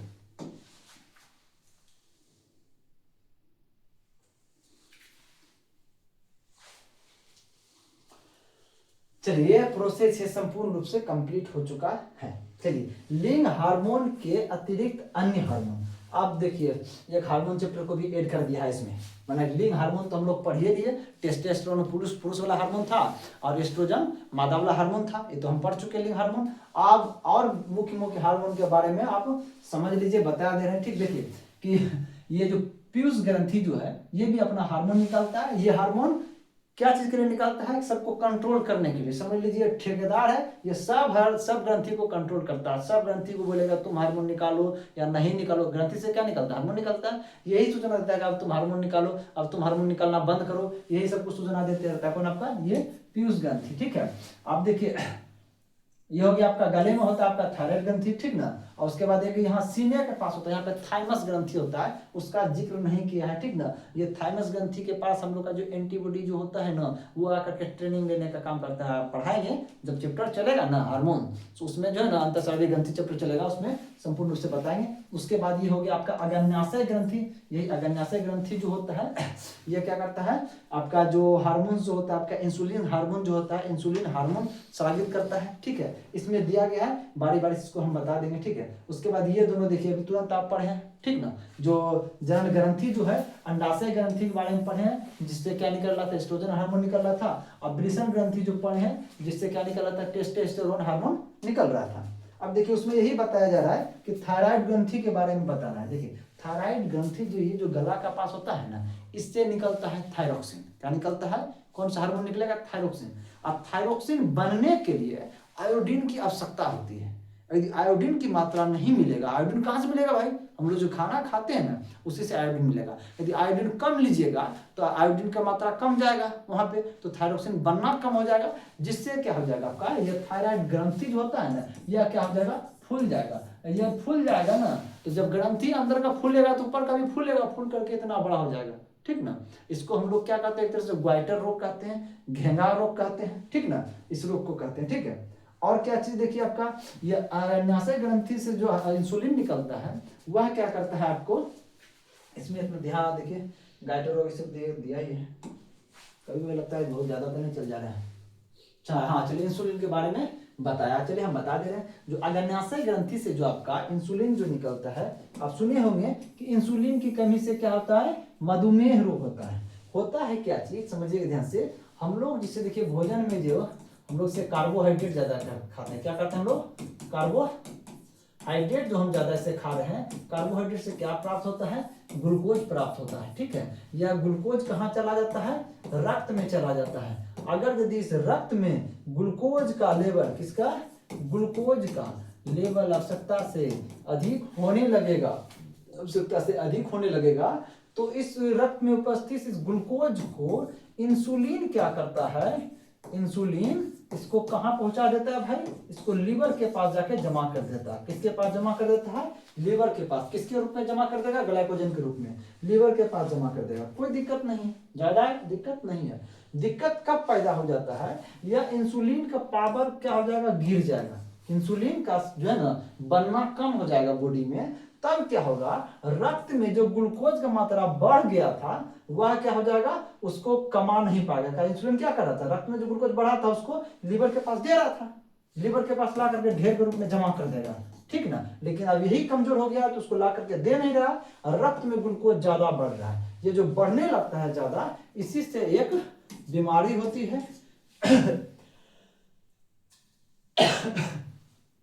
ठीक है, इसी से एक बीमारी होती है जिसको हम लोग क्या कहते हैं, मधुमेह कहते हैं। इसी को हम लोग क्या कहते हैं, चीनी की बीमारी कहते हैं। इसी को हम लोग बहुत सुनेगा शुगर की बीमारी कहते हैं। इसी को क्या कहते हैं, डायबिटीज कहते हैं, ठीक है। अब यह सब बीमारी जो होता है डायबिटीज, ठीक है, यह सब बीमारी अगर यदि हो जाता है, सब एक बीमारी का नाम, यह सब क्या है, ये सब एक बीमारी। ये बीमारी अगर यदि हो जाता है तो आपका घाव भरना बंद हो जाएगा, घाव भरना बंद हो जाता है, ठीक ना। इसलिए जिसको ये बीमारी होता है डॉक्टर उसका ऑपरेशन नहीं करता, उसका घावे नहीं भरेगा, आदमी मर जाएगा उसी से, ठीक है। चलिए, उसके बाद एक और चीज है, क्या चीज है कि एड्रेनलिन हार्मोन के बारे में बता रहा है भाई।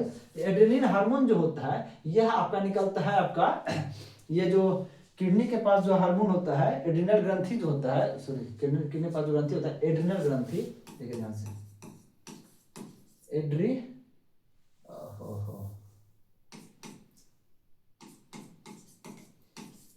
एड्रिनल ग्रंथि जो होता है, एड्रिनल ग्रंथि से एड्रीनलिन हार्मोन निकलता है। क्या निकलता है, एड्रीनलिन हार्मोन। देखिए अब ये हार्मोन क्या करता है, ये नमक के संयोजन को बना के रखता है। नमक का मात्रा अधिक होगा तब का ब्लड प्रेशर बढ़ेगा, नमक का मात्रा कम होगा ब्लड प्रेशर लो होगा। एक ये भी काम करता है। इस हार्मोन का नाम है लड़ो। ये सबसे सुनिए ध्यान से, सबसे ज्यादा जो होता है यह क्या करता है, आपका जो ब्लड प्रेशर जो होता है रक्त प्रवाह को नियंत्रित करता है। क्या करता है, रक्त प्रवाह को नियंत्रित करता है। अब किस प्रकार से करता है, एक जो तरीका होता है, ये जो काम करता है उसमें होता है क्या चीज, जैसे देखिएगा जो भी लड़का यदि कोई भी यदि देख लेगा, ये जो हार्मोन जो होता है लड़के में अधिक होता है, एड्रेनलिन लड़के में अधिक होता है, लड़के में कम होता है। जिसके कारण से लड़का कोई सांप भी देख लिया ना तो वो डिसीजन ले पाता है कि अच्छा ठीक है, सांप देखा तो उसका बॉडी का एक एनर्जी खोजने लगता है। तो एड्रेनलिन हार्मोन क्या करेगा, ये उसमें रहता है अधिक मात्रा में, तो ब्लड प्रेशर को बढ़ा देगा और जल्दी जल्दी ऑक्सीजन पहुंचाने लगेगा ब्रेन को, ठीक है। तो ब्रेन में ऊर्जा रहेगा, ब्रेन अच्छा से काम करता है। देख लिया सांप तो लड़का भाग जाएगा।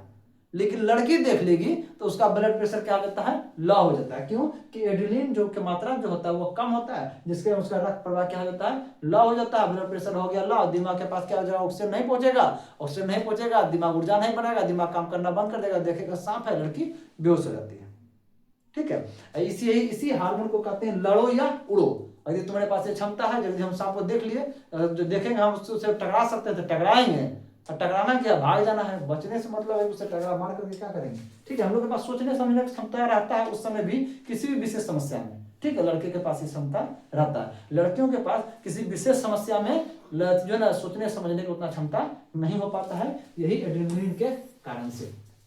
चलिए, उसके बाद एक हार्मोन है आपका वृद्धि हार्मोन है। यह वृद्धि हार्मोन क्या करता है, यह भी क्या होता है, पीयूष ग्रंथि वृद्धि हार्मोन का स्रावित करती है। यह हार्मोन का मात्रा जितना अधिक होगा उतना लंबा हो जाएगा, जितना कम होगा उतना कम हो जाइएगा, यानी बौना हो जाइएगा। ठीक है। कीट एवं मेढक में जीवन चक्र पूर्ण करने में हार्मोन का योगदान। कीट एवं मेढक का जो जीवन चक्र है उसको पूर्ण करने में क्या होता है, पूर्ण करने में ये हार्मोन का क्या क्या योगदान होता है उसके बारे में समझना। थोड़ा सा देखिए, जो उसका जो कायांतरण जो होता है, उसका बॉडी का जो शेप चेंजिंग होते रहता है। जैसे देखिए बचपन में जो टेडपोल जो होता है, जैसे कि अंडा से निकला हुआ जो स्टार्टिंग जो होता है लार्वा, जिसको हम लोग क्या कहते हैं, मेढक का जो टेडपोल होता है, ठीक ना। और टेडपोल से लेकर के वयस्क मेढक तक बनने में क्या होता है, एक तरह से यह जो प्रोसेस जो चलता है उसको हम कहते हैं कायांतरण। काया मतलब क्या होता है, उसके बॉडी के आकार में समय, यानी समयानुसार उसमें चेंजिंग हो जाना। ठीक ना। देखिए एक थायरोक्सिन हार्मोन जो होता है, थायरोक्सिन हार्मोन मेढक के प्रजनन में बहुत ज्यादा क्या होता है, मददगार होता है। इसका भी तो आगे पीछे तो नहीं हो गया है।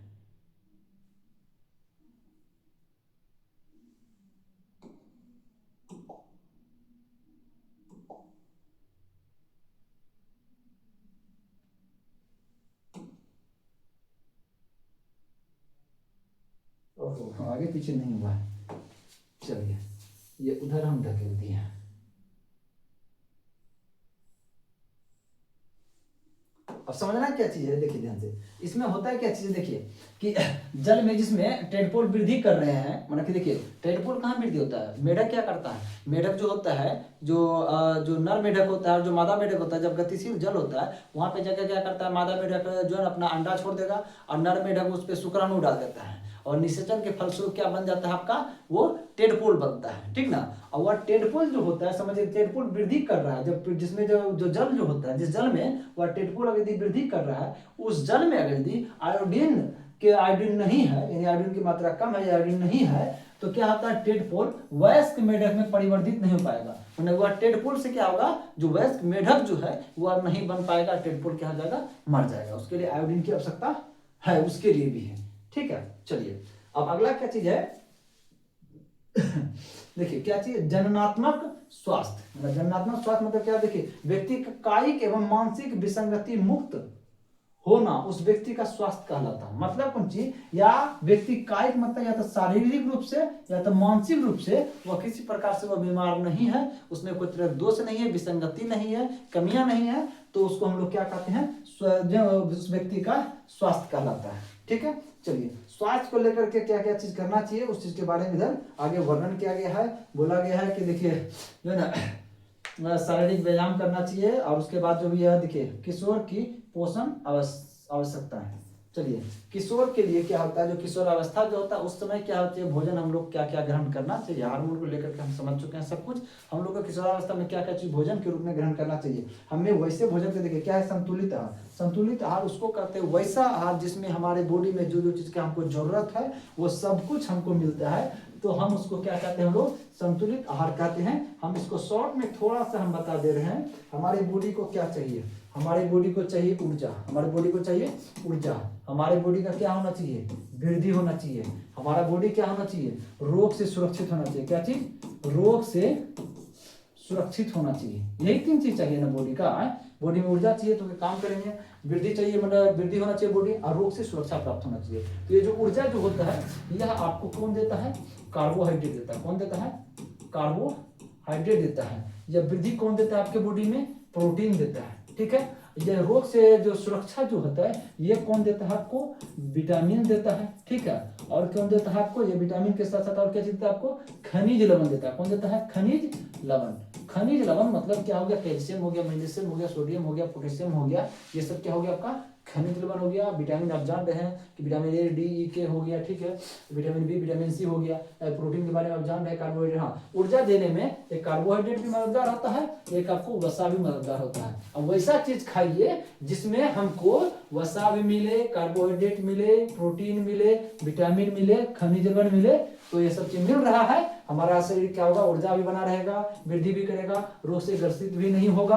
तो हम लोग उस भोजन को क्या कहेंगे, हम लोग संतुलित आहार कहेंगे। अब देखते हैं ये कौन कौन से संतुलित आहार के बारे में वर्णन ये बुक क्या कर रहा है, उस चीज को हम लोग देख लेते हैं। देखिए वही बात तो वर्णन कर रहा है कि कार्बोहाइड्रेट होना चाहिए, वसा होना चाहिए, विटामिन होना चाहिए, खनिज का पर्याप्त मात्रा में समावेश होना चाहिए। हमारा भारतीय भोजन जिसमें रोटी है, रोटी इसका मतलब क्या हो जाएगा, स्टार्च हो जाएगा। स्टार्च मतलब कार्बोहाइड्रेट है। देखिए कार्बोहाइड्रेट आपको मिल गया। चावल में भी कार्बोहाइड्रेट पाया जाता है, ठीक है, कार्बोहाइड्रेट फिर मिल गया आपको। दाल में आपको प्रोटीन मिल जाता है, कार्बोहाइड्रेट मिल गया, प्रोटीन मिल गया। सब्जी जो है, सब्जी में आपको विटामिन भी मिल जाता है आपको, और खनिज लवण भी मिल जाता है। इसका मतलब आप जो है ना रोटी चावल जो है ना दाल और सब्जी खा रहे हैं तो आपका भोजन संतुलित है, आपको सब कुछ मिल जा रहा है, ठीक है। ज्यादा वो सब जो pizza chowmein burger chaat samosa सब लौंगिया सब जो भी चीज है वो सब चीज के खाने से आपका वो सब संतुलित आपका भोजन नहीं है। यही आपका संतुलित भोजन बोला जा रहा है कि एक संतुलित आहार है। दूध अपने आप में संतुलित भोजन है। दूध अपने आप में संतुलित भोजन क्यों कह रहा है, तो दूध को लेकर के समझिएगा ध्यान से। जो दूध जो होता है ना, देखिए दूध में क्या पाया जाता है, दूध में पाया जाता है लैक्टोज पाया जाता है। क्या पाया जाता है, लैक्टोज पाया जाता है। ये लैक्टोज क्या है, ये कार्बोहाइड्रेट का रूप है। तो कार्बोहाइड्रेट का जब यह रूप है, ठीक है, तो कार्बोहाइड्रेट का यह रूप है, कार्बोहाइड्रेट का रूप है, तो इसका मतलब ये क्या देगा, ऊर्जा आपको दे देगा, ठीक है। और इसमें क्या पाया जाता है आपका, इसमें पाया जाता है केसीन प्रोटीन पाया जाता है। क्या पाया जाता है, केसीन प्रोटीन पाया जाता है। तो जब केसीन प्रोटीन पाया जाता है तो प्रोटीन आपको क्या करेगा, आपका शरीर का वृद्धि करवा देगा। तो वृद्धि भी आपका बॉडी का हो जा रहा है। और ये जो दूध जो है, इस दूध में जो है आपका इसमें आपका वसा भी पाया जाता है। दूध में क्या पाया जाता है, वसा भी क्या करता है, आपका ऊर्जा बनाने का ही काम करता है। और इस दूध में जो है आपका क्या पाया जाता है, विटामिन पाया जाता है। क्या पाया जाता है आपका, विटामिन ए पाया जाता है, विटामिन डी पाया जाता है, विभिन्न प्रकार का विटामिन इसमें पाया जाता है। यानी विटामिन भी मिल रहा है इस दूध से आपको, ठीक है। यानी विटामिन सी सिर्फ नहीं होता है, क्यों, विटामिन सी रहेगा तो खट्टा होता है, ये फट जाएगा, ठीक है। तो विटामिन भी मिल रहा है। तो विटामिन मिल रहा है तो इसका मतलब क्या हो जा रहा है, रोग से सुरक्षा प्राप्त कर रहे हैं, रोग से सुरक्षा प्राप्त कर रहे हैं। और इसमें क्या हो जा रहा है, आपका खनिज भी प्राप्त हो रहा है। क्या चीज मिल रहा है आपको, खनिज भी मिल रहा है। खनिज मतलब क्या चीज आपको, जैसे आपको इसमें मुख्य रूप से आपको विशेष तौर पर कैल्शियम मिलता है। यह कैल्शियम क्या करता है, आपके हड्डी को सुरक्षा प्रदान करता है, हड्डी को मजबूत करता है। लगभग आपको सब कुछ मिल गया। क्या क्या मिल गया, कार्बोहाइड्रेट मिल गया, प्रोटीन मिल गया, वसा मिल गया, विटामिन मिल गया, खनिज मिल गया। तो ये खुद अकेले सिर्फ दूध ही सब तरह से क्या है आपका, यह संतुलित आहार के अंतर्गत ये आ जा रहा है। लेकिन आजकल जो पैकेट वाला दूध जो होता है उसमें बहुत प्रकार का मिलावटी ये वो सब कुछ है, जिसके कारण बहुत तरह से विषैला दूध कह सकते हैं पॉकेट वाले दूध को। तो उसके बाद आप समझिए ध्यान से, हाँ, अब ये एक दूध होता है जो गाय से प्राप्त दूध होता है, एक जो दूध होता है जो कि माँ जो बच्चे को पिलाती है। दोनों में क्या अंतर होता है, दोनों में बस एक ही अंतर होता है कि माँ का जो पहला जो गाढ़ा पीला दूध होता है उसको हम लोग क्या कहते हैं भाई, कोलेस्ट्रॉल। क्या कहते हैं हम लोग, कोलेस्ट्रम कहते हैं। और कोलेस्ट्रम इसमें क्या अंतर होता है, इसमें क्या होता है, इसमें एंटीबॉडी जो होता है, एंटीबॉडी जो कि रोग से लड़ने का क्षमता जो होता है, इसके पावर उतना ज्यादा नहीं होता है। लेकिन इसके पास क्या होता है, ये बहुत ज्यादा होता है। कौन, ये सब तो होगा जितना है ना, ये सब होगा इसमें माँ का दूध में, ठीक ना। पागल जो बच्चे पिलाती है दूध, उसमें सब कुछ होगा, टोटल होगा इस दूध में, ठीक है। और उसके साथ साथ एक एक्स्ट्रा ऐड होगा, कोलेस्ट्रॉल एक्स्ट्रा ऐड होगा। क्या चीज, यह एंटीबॉडी। क्या चीज, एंटीबॉडी जो होगा यह इसमें एक्स्ट्रा ऐड हो जाता है, ठीक है। चलिए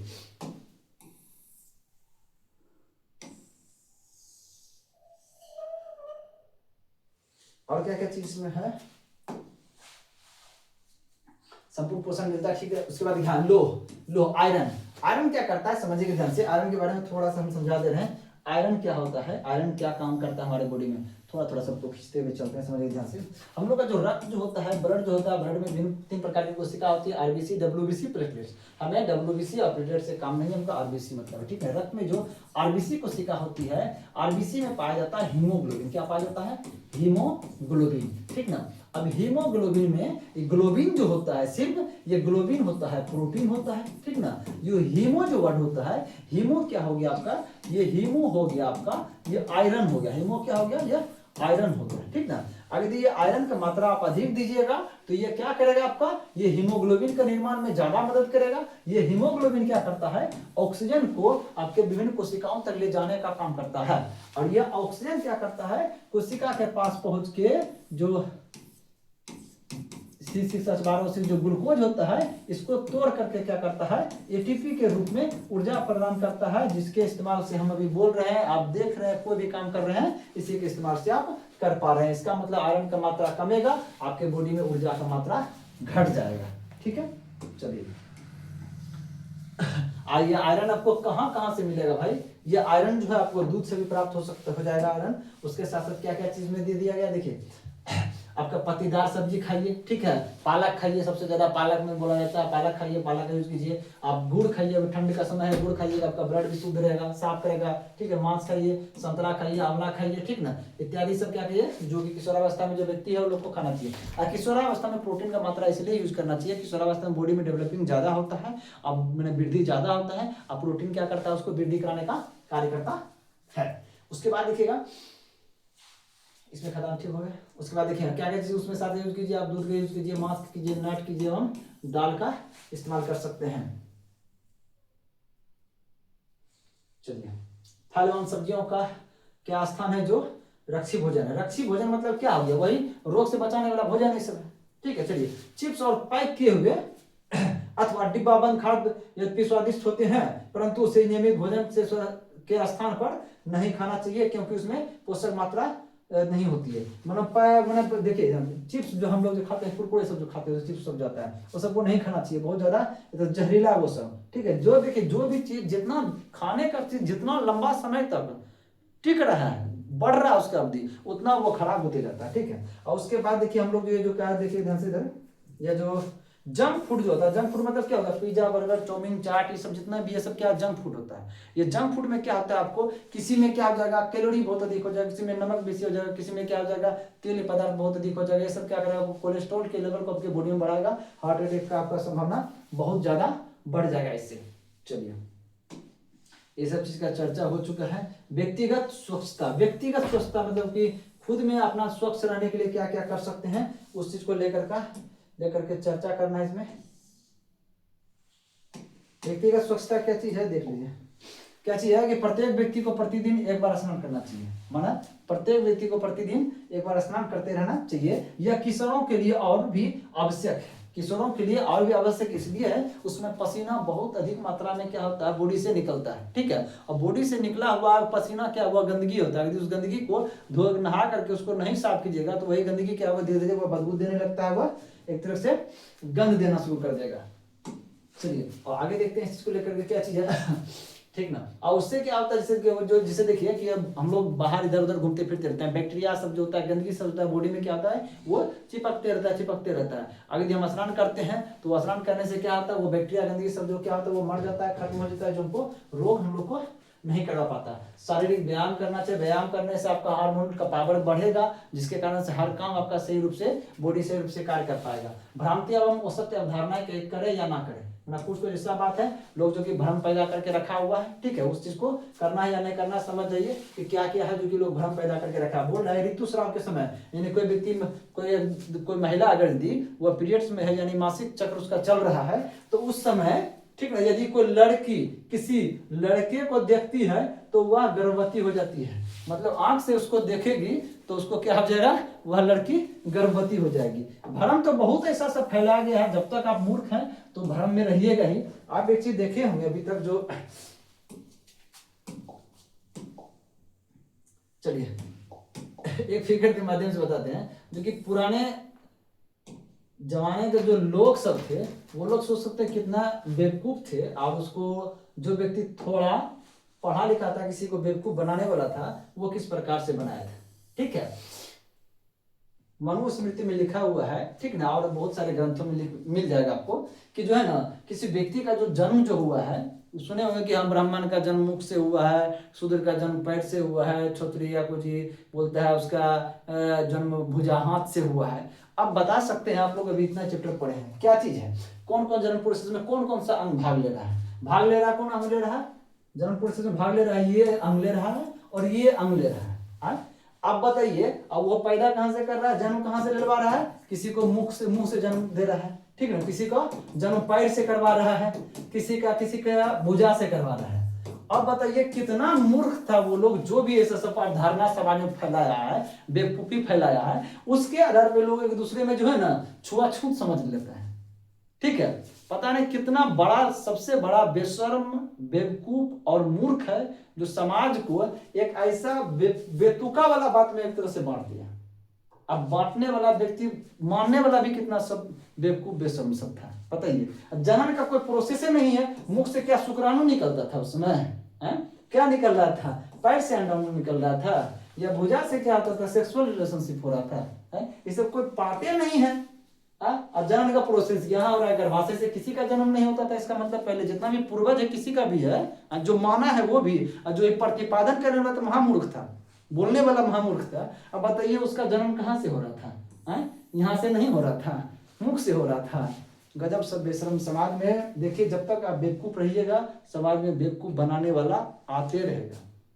इसलिए हर चीज को जानिए, सत्यता को जानिए, सत्यता को मानिए। आप बताइए बेतुका सा बात है कि कोई लड़की पीरियड्स में है, मासिक धर्म उसका चल रहा है, उसको देखेगा तो लड़की प्रेग्नेंट हो जाएगी। देखने से होता है कि एक तरह से क्या होता है, शुक्राणु जाएगा तब होगा। ये शुक्राणु जो है नर जनन से शुक्राणु निकलेगा, और शुक्राणु जाकर के इस अंडाशय में जाकर निषेचन करेगा तब ना होगा प्रेग्नेंट भाई, है? वो हुआ ही नहीं है और देखने से प्रेग्नेंट हो जाएगा। अगला बात देखिए क्या चीज है, संतान के लिंग के लिए उसकी माँ उत्तरदायी है। उसके लिंग के लिए उसकी माँ कहां से उत्तरदायी थी, देखिए तो अभी तो इसका डिस्कशन किए थे।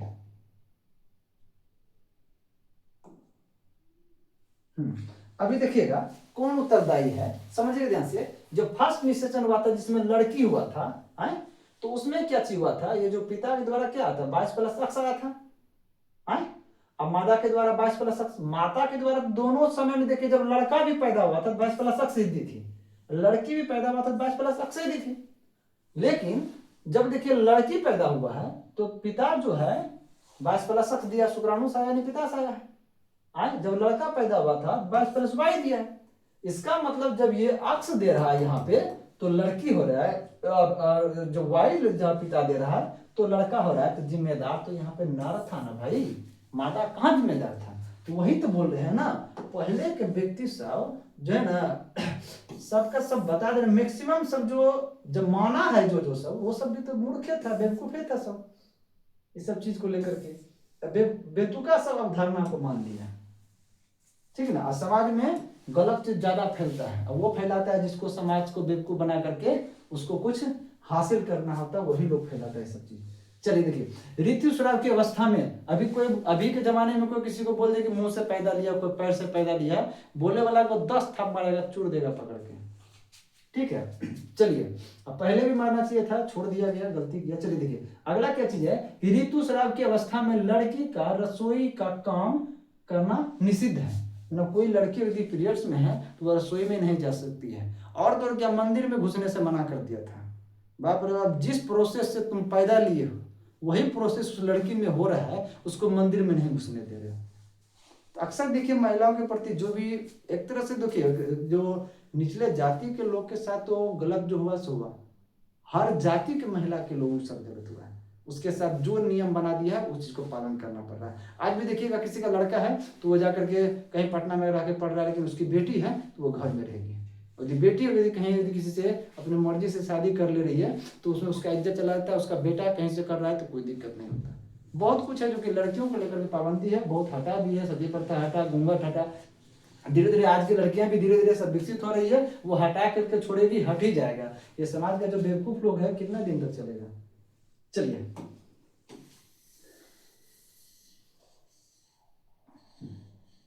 अगला क्या चीज है देखिए, नशीली दवाओं और ड्रग्स का निषेध करें। देखिए होता है क्या चीज, जब ये किशोरावस्था जो समय चलते रहता है, कोई भी व्यक्ति आके लड़के में लड़के बोलेगा उसको कि देखो जो है ना, मतलब कि तुम यदि ड्रग्स का इस्तेमाल कर लोगे ना तुमको बहुत मजा आने लगेगा, आनंद हो जाओगे, टेंशन फ्री हो जाओगे, ठीक है। अक्सर देखिए स्मोकिंग में या तो जो शराब पीता है, अक्सर वो सबका सुनिएगा लगभग 50% की 60% का जो लड़का में जो स्टार्टिंग कर देता है वो लगभग 70% यही सब चीज में आता है। ठीक ना। अरे तुमको तो बहुत टेंशन है, तुमसे बात करना बंद कर दिया, तुमको वह छोड़ दिया, तुम्हें ये सिगरेट पीना शुरू कर दो, जो ना तुमको टेंशन मुक्त हो जाओगे, या शराब पीना शुरू कर दो, टेंशन मुक्त हो जाओगे। ऐसा सब बहकावा दिया जाता है, जिसके कारण से क्या करता है वो ये सब करना शुरू कर देता है, या ड्रग्स लेना शुरू कर देता है। ड्रग्स भी वो क्या है, एकदम बहुत विषैला नशा होता है। ये सब चीज वही सब चीज के कहने के फलस्वरूप करता है। अब धीरे धीरे क्या होता है कि यह चीज करने से क्या होता है, लगातार जब आपका बॉडी में होने लगेगा ये सब चीज, तो आपका ये क्या होता है, देखिए कोई भी देखिए नशीला चीज क्या होता है, आपका ब्रेन में डोपामिन जो है स्रावित करता है। और डोपामिन जो होता है वो क्या करता है, बहुत अच्छा खुशी आपको देगा, ठीक है।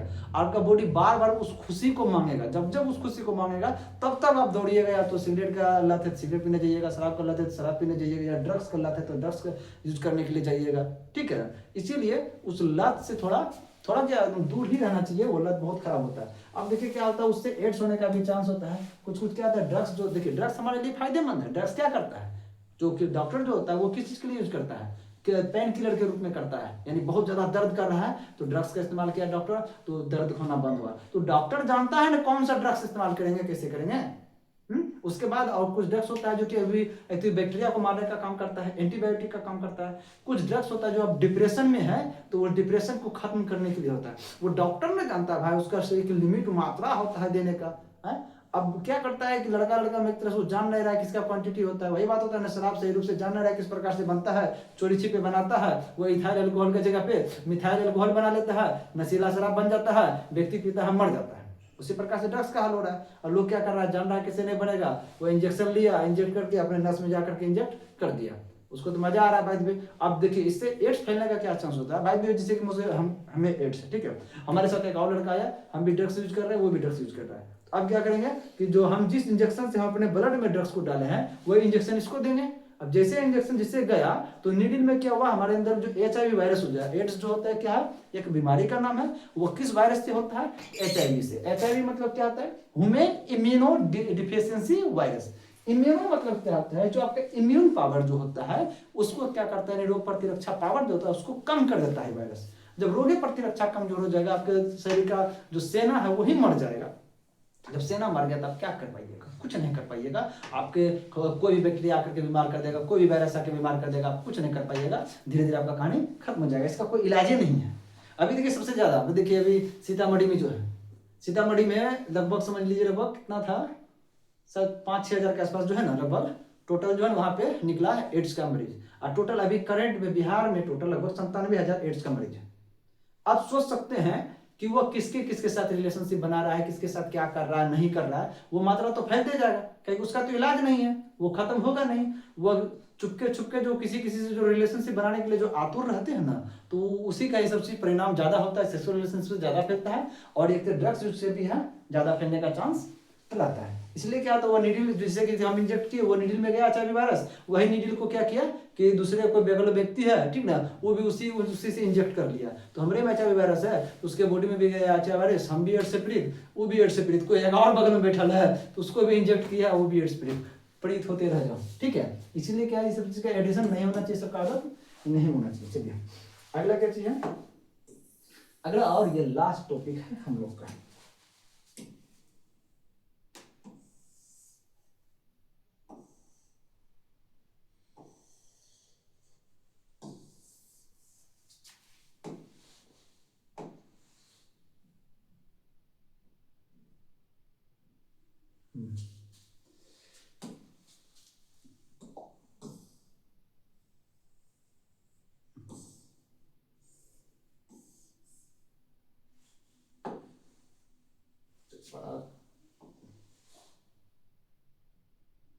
चलिए क्या चीज है कि हाँ, किशोर द्वारा गर्भधारण, माना किशोर मतलब लड़का और लड़की दोनों होता है, यानी कि किशोर मतलब लड़का होता है, किशोर लड़का लड़की दोनों का होता है। किशोर अवस्था में जो है उसको किशोर कह सकते हैं। देखिए आप संभवतः जानते होंगे हमारे देश में विवाह की विधि संगत आयु लड़कियों के लिए 18 वर्ष। हाँ, जो विधि संगत जो हमारा कानून तय किया गया 18 वर्ष है, 18 वर्ष है। और लड़कों का कितना है, 21 वर्ष। देखिए लड़की का जो होता है तो उसके बाद क्या देंगे, हाँ टीन आयु यानी किशोर लड़के लड़कियां शारीरिक और मानसिक रूप से मातृत्व के लिए तैयार नहीं होती। मतलब लड़की जो होता है वैध भी ठीक है, उसमें वो माँ बन सकती है, माँ बनने का तो 12-13 साल में वो बन सकती है, लेकिन उसका गर्भाशय उतना परिपक्व नहीं होता है। नॉर्मली समझिएगा ध्यान से कि कोई भी महिला का जैसे कोई भी जो जैसे कि प्रेग्नेंट होती है, जो बच्चा जब जन्म होता है उस समय लगभग जो का जो कई हड्डी जो टूटता है ना उसके अनुसार से लगभग उतना उसको दर्द होता है। अगर यदि 12 साल में 14 साल में से कोई लड़की का शादी कर दिया था 14 साल में है, और वो लड़की 15 साल में क्या हो जाएगा, वो माँ बन जाएगी और बच्चे को जन्म देगी।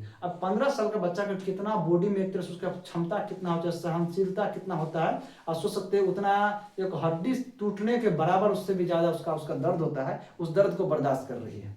सोच सकते हैं यही कारण से, और बहुत कुछ कारण होता है, ठीक ना, बहुत कुछ हार्मोन सही रूप से सक्रिय नहीं हो पाता है, बहुत कुछ शारीरिक अंग जो होता है, पार्ट जो होता है, यौन पार्ट जो होता है वो परिपक्व रूप से बन पा नहीं होता है, ठीक ना। और बच्चे का जो होता है शादी जो 14-18 वर्ष से पहले जो कर दिया जाता है उस समय ये सब समस्या होता है। अक्सर देखिए गांव में बहुत ज्यादा ये सब चीज होता है। गांव में देखिए वैसे सब लोग करते हैं सबसे ज्यादा जो क्या होता है, शिक्षित नहीं होता है।